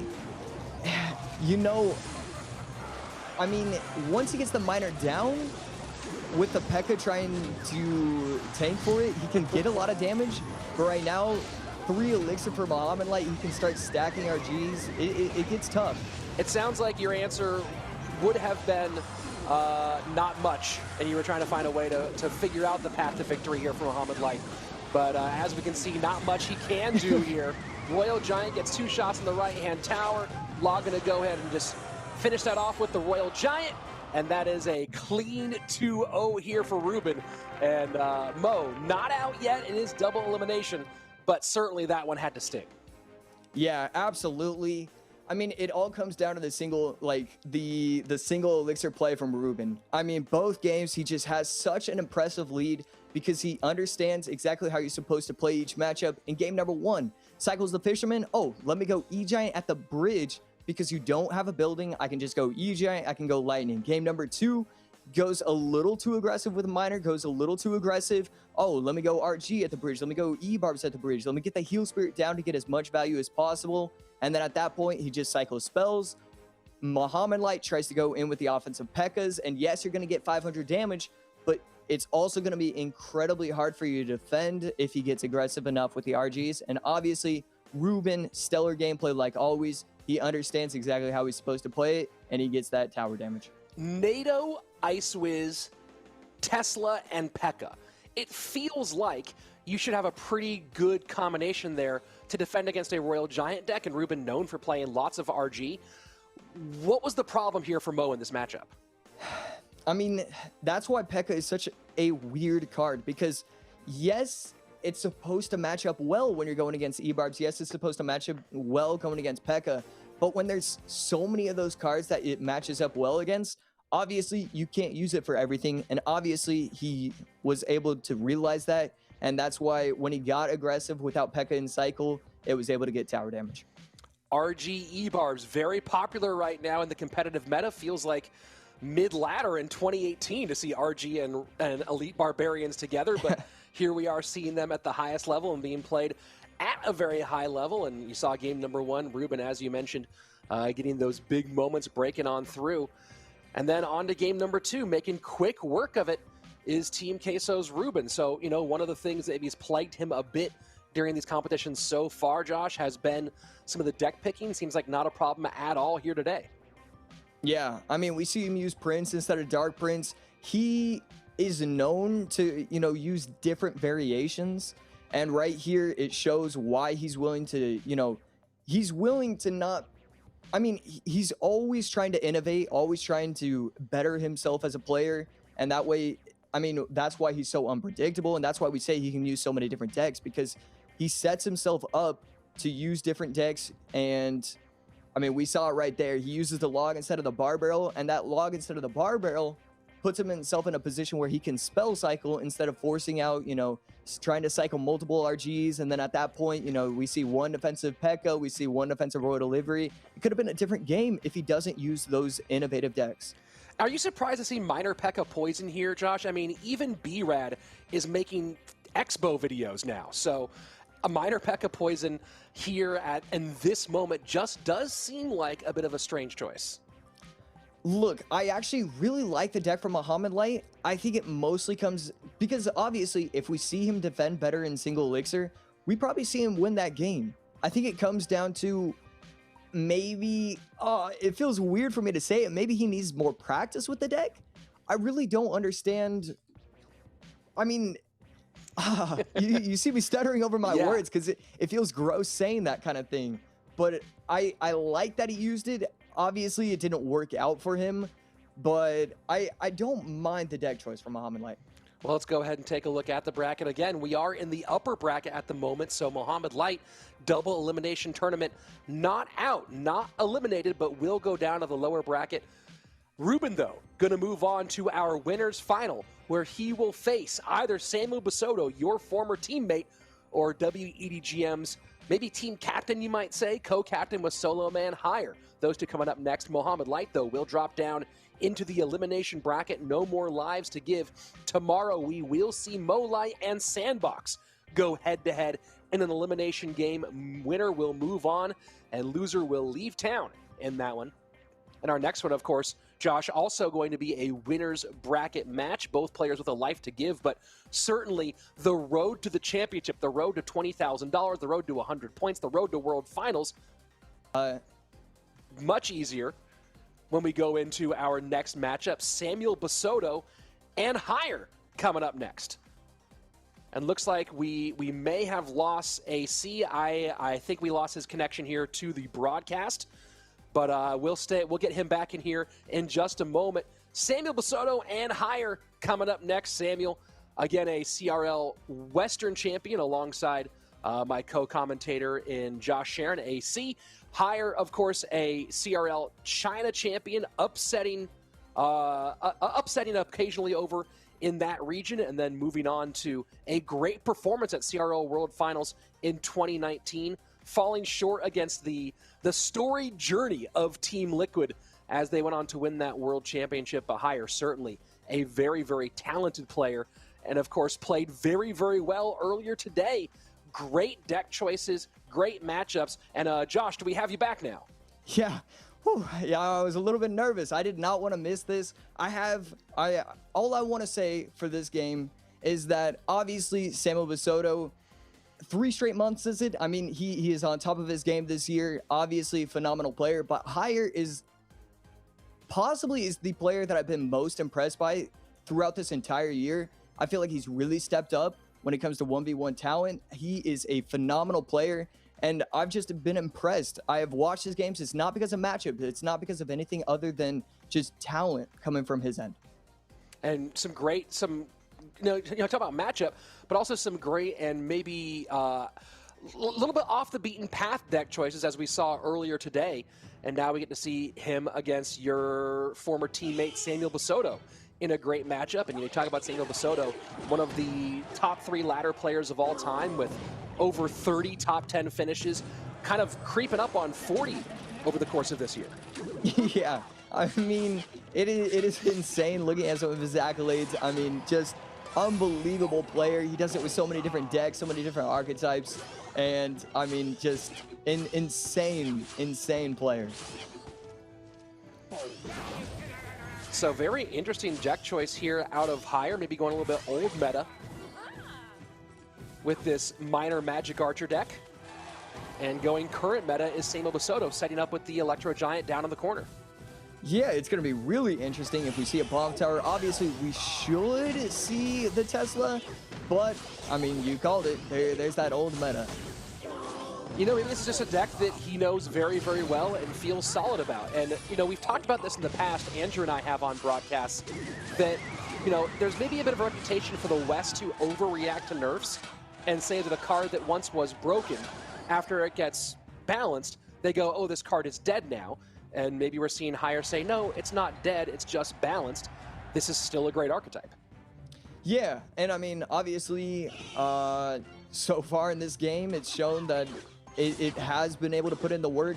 Obviously, just one push, so, you know, we don't know if it's going to be able to hold up to that over and over again. But it really should be a great building against Samuel Basoto's E-Giant, because, you know, you pull it all the way to the opposite lane if you place it correctly. You can do so many different things, and we get to see him go in with very aggressive Magic Archers. Obviously, this one is probably a little bit too aggressive, but we get to see him get this aggressive because of how strong the Bomb Tower is in this matchup. You know, the thing about this deck is that, you know, you do see, talking about the balance changes, Bomb Tower still in here for Hire, but Valk in as opposed to Knight, which was a central figure in this deck for a long time. So we'll see how that one fares. Valkyrie does come in. NATO pulls all that together for Samuel Basoto, and that's going to absolutely shred the defense of Hire. Yeah, this is such an odd deck from Hire because he doesn't have Royal Delivery and he doesn't have NATO. So these pushes, if he can get the E-Giants on tower, are going to basically take the entire tower out. He needs one more E-Giant to get onto the tower, and it's already game over at that point. So interesting idea for this deck. I feel like he got a little too, he got a little too aggressive with trying to get his deck to be as quick cycly as possible. Maybe an early Magic Archer ill-advised, 1172 to 1619. The damage lead going to Samuel Basoto, but now some pressure in opposite direction, and Valk does give some tankage there to the miner, but going to be an elixir advantage both in the hole and on the board right now for the Brazilian as we go into our sudden death overtime. Yeah, and right here, I don't know if he's going to be able to defend this. Lightning going to come down, and he can possibly NATO everything in, and there we go. We will see that. That's an E-Giant on top of the tower. The Skellies, are they going to be enough to protect it? Not really. Getting the tower down at 224. One more defense from Basoto, and that should be game over. 224 remaining. We'll see how Samuel chooses to get it done. Not the right troop HP to go for a lightning block there, so No choice but to try to get pressure on. Samuel Basoto does take game number 1 as Higher maybe goes a little bit old meta in the wrong moment here. Yeah, no NATO paired with no delivery. It gets so weird trying to defend this properly and then also get enough pressure. I feel like, you know, you use NATO instead of Skellies and you've got yourself a really strong deck. But without that, it was just way too difficult for him to do anything. Do you think not going with NATO here is because the bomb tower death bomb isn't as lucrative as it once was? Yeah, I think that's kind of the idea of it. Obviously, I don't know. This is the reason why we see Tesla Blade, because you can place the Tesla outside of the lightning range. You don't have to worry about anything like that. And I mean, we see why it's old meta, because it just can't stand up to the constant barrage of the offensive E-Giants and the offensive Lightnings. So here we go. Game number 1 going to Samuel Basoto. Does have the advantage and going with one of the most popular overall decks in the meta, but it does open up the question here. For Samuel, there's a lot of different directions to go. This is often paired with Royal Giant decks. It's often paired with Royal Hogs decks. With Higher, it's a big question of where's he go from here. Minor Wall Breaker's not being played a ton. It feels like it's going to be very hard to put him on anything here in Game 2. Yeah, absolutely. There's a lot of options available to him. He can do anything he wants. I mean, he can scroll down any kind of deck list and, you know, 20 of the 24 decks are going to be available to him. So obviously we can't really put him on anything. We could see him go Comfort. I would like to see him try and predict the RG deck, because obviously Samuel Basoto has shown that he is playing well today, and so he is likely going to go to some sort of control or some sort of comfort deck, and so that's the one that I would be prepared for if I'm Higher. So here we go. No aggressive start. Oh, never mind. Samuel Basoto going with Spears right at the bridge and right into a Mother Witch. When you have Mother Witch in cycle and you see those E-bar, or you see the Spear Goblins placed at the bridge, you just kind of get a little smile on your face, because you know how much value you're about to get. 1 elixir up right now for Samuel Basoto, but damage lead right now going towards Higher. Mortar working on that left-hand side. Picked up the aggro there by the Bandit. Yeah, we see the Mother Witch paired with a Bandit, and I was expecting to see that P.E.K.K.A. Ram Rider deck that we've seen a couple times today. I love seeing that deck in the meta. I mean, I was super impressed at the creativity to use it against Eunice in the first set. I don't really know. And there we go. We do see the Goblin Hut. So this is probably going to be that MK deck that we've seen a few times earlier today. First minute away, and Samuel setting up on the right-hand side with the Ice Golem and Mortar defensively. So let's talk a little bit about the choices here in single elixir. Josh, who do you give the advantage, and what's going to be the key to victory for both of them here in the first couple of minutes? Well, Basoto can cycle the Fireball, so anytime he wants to, he can use the Fireball on top of the Goblin Hut, which is going to be a huge factor in this, because he can cycle the Fireball and then either choose to use the Musketeer on top of the Flying Machine or just cycle to another Fireball. So he's in a really good spot to win this game, I think. I think Basoto, as long as he defends properly, and obviously we already see the defensive Mortar, so I think he understands how this matchup is supposed to be played, and I feel like the way Basoto has been playing today, we haven't seen very many mistakes. We've just seen total control throughout his games. I feel very confident in Basoto's gameplay right now. Does eat a Bandit dash here. Nice damage there for Higher on the left-hand side, 1894. Remaining on that left-hand tower as Samuel sets up defensively this time. Yeah, and I like these offensive poisons. He's just trying to whittle the towers down. He gets a lot of value. I mean, even the poison on top of just the tower and the Ice Golem, because he's using this weird deck that it's really hard to get damage, but with the Mother Witch paired with the poisons, he can whittle everything down, and once he gets triple elixir, that's when things get really scary for Basoto. So I like what he's doing so far. 1783 on the right-hand side. Samuel does not take the lead back. Fireball, though, will get it very, very close, 1734 to 1716, as some more chip damage comes in for Higher, who spent the majority of his CRL career in CRL China or CRL East with WEDGM after a short stint with OPGG, but with WEDGM was where he really had, I think, the best success, and of course, a big part of the international success of Team China winning the No-Tilt Worlds in 2020. Yeah, he has an impressive resume for sure. I'm very shocked to see that Basoto isn't using the Fireball on top of the Goblin Huts. I feel like you're getting a ton of value when you compare it on top of the Goblin Hut plus the tower. But I feel like maybe he's just waiting until triple, and then that's when he starts cycling.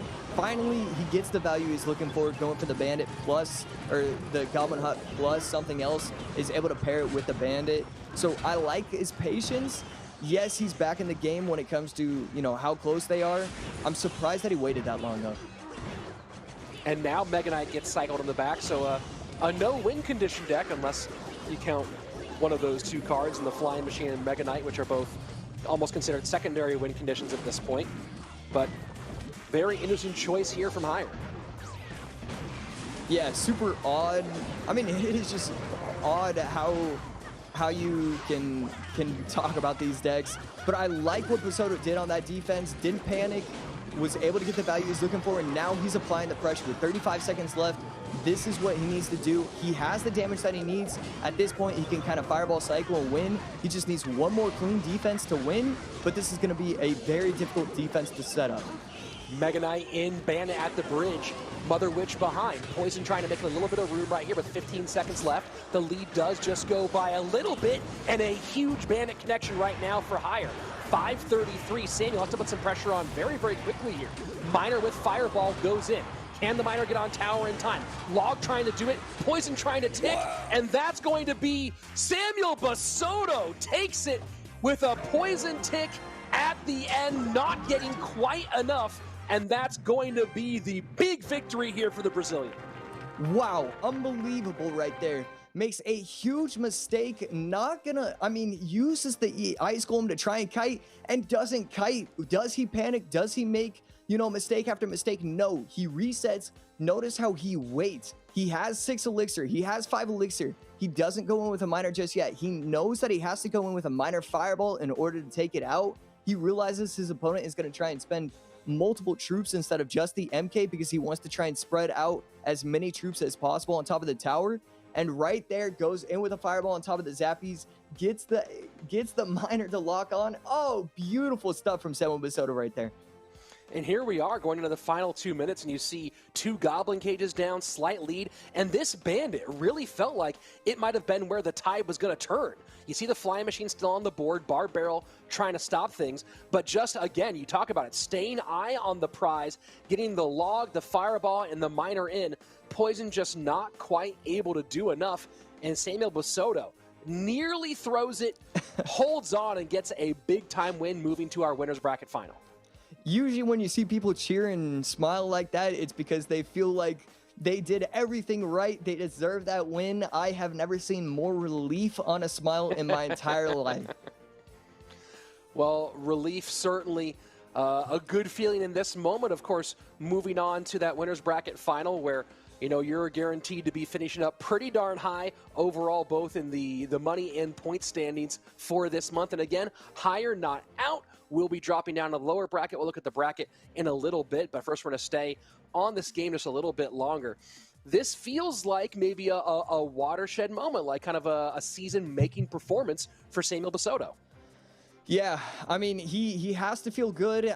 He obviously messed up a few things, but just the fact that he was able to reset, understand, what he needed to do at that last part, because I see way too many people, they make a mistake, and then it snowballs. It's that huge snowball effect where, they make mistake after mistake, and instead, he just realizes, hey, I'm not going to be able to get the Miner on top of the tower unless I pair it with this Fireball. Higher does exactly what he needs to. He tries to sneak that Bandit in, doesn't get there in time, and then he's able to, just chip it away, get that damage that he needs.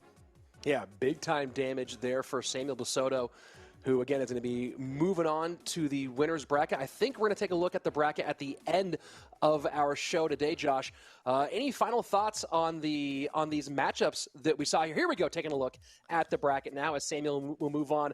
And, you know, all three of these matchups are excellent, but talk about that winners bracket final. Tomorrow, Josh, this is going to be an absolute banger. Yeah, I mean, Ruben, obviously one of the greatest players in the world.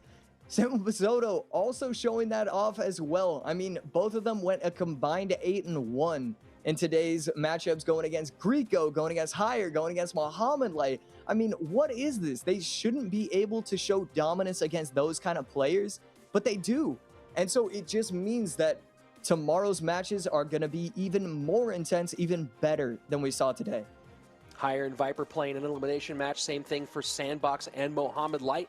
The question is, will the veterans continue their domination over the newer CRL players, or will we be seeing either Viper or Sandbox moving on? Sandbox has been here before.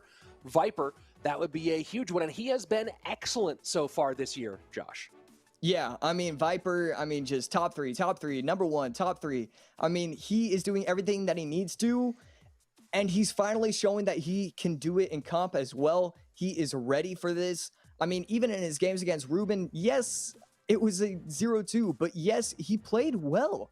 I mean, we saw great gameplay from him, and then he was able to put himself in a position to move on to the next day. He is ready for this, and I would not be shocked to see him not only escape the losers bracket, but possibly even win everything.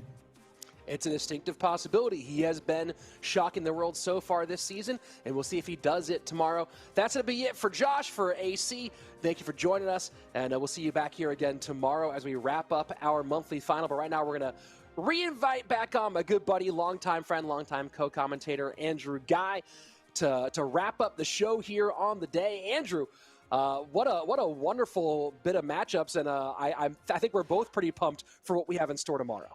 I'm so glad that I get to sit back and watch those final two matches in the upper bracket on day one. It feels like such a treat for me. I get to get my work done and then sit back and watch. That was absolutely nuts to see from Ruben. He's back, baby. You see it on Twitter already. You see everyone already talking about it. Muhammad Light, arguably the best in the world right now. Ruben is apparently washed as of yesterday, and it is really, really wonderful to see him and Basoto just put out sheer dominance today in a day of sweeps, Rich. We only had two matches today actually go to that third and final game. The rest of it was all sweeps, and this is our top 8. It's just incredible to watch.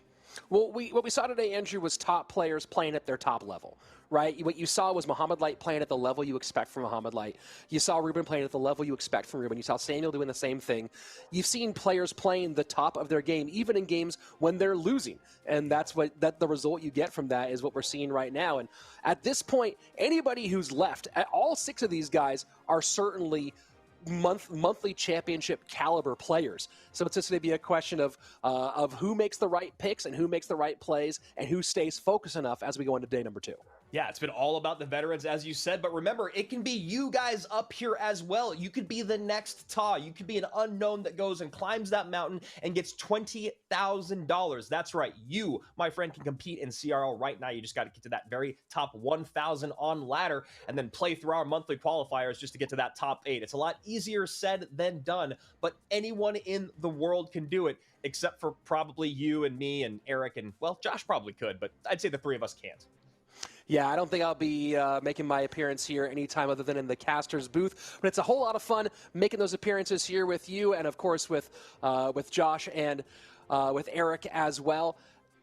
Any predictions for tomorrow? I mean, I'll put you on the hot seat for this first one. It's Samuel and Ruben. We already saw Ruben go ahead and put on an amazing performance. We saw Samuel do the same thing. Who's playing better right now? Who do you think takes it tomorrow morning? I love what we saw from Ruben's decksmanship. I saw you and AC talk about it a lot. I love that he's got the Prince out there instead of the Dark Prince. And you talk about Ruben being one of the best in the world, now playing ahead of the meta. I'm going to go with him because I'm like Eric. I never really want to bet against Ruben, but I guarantee you Samuel Basoto is going to give him a run for his money. And honestly, if Sam takes that best of 3, no one is going to be shocked. No one.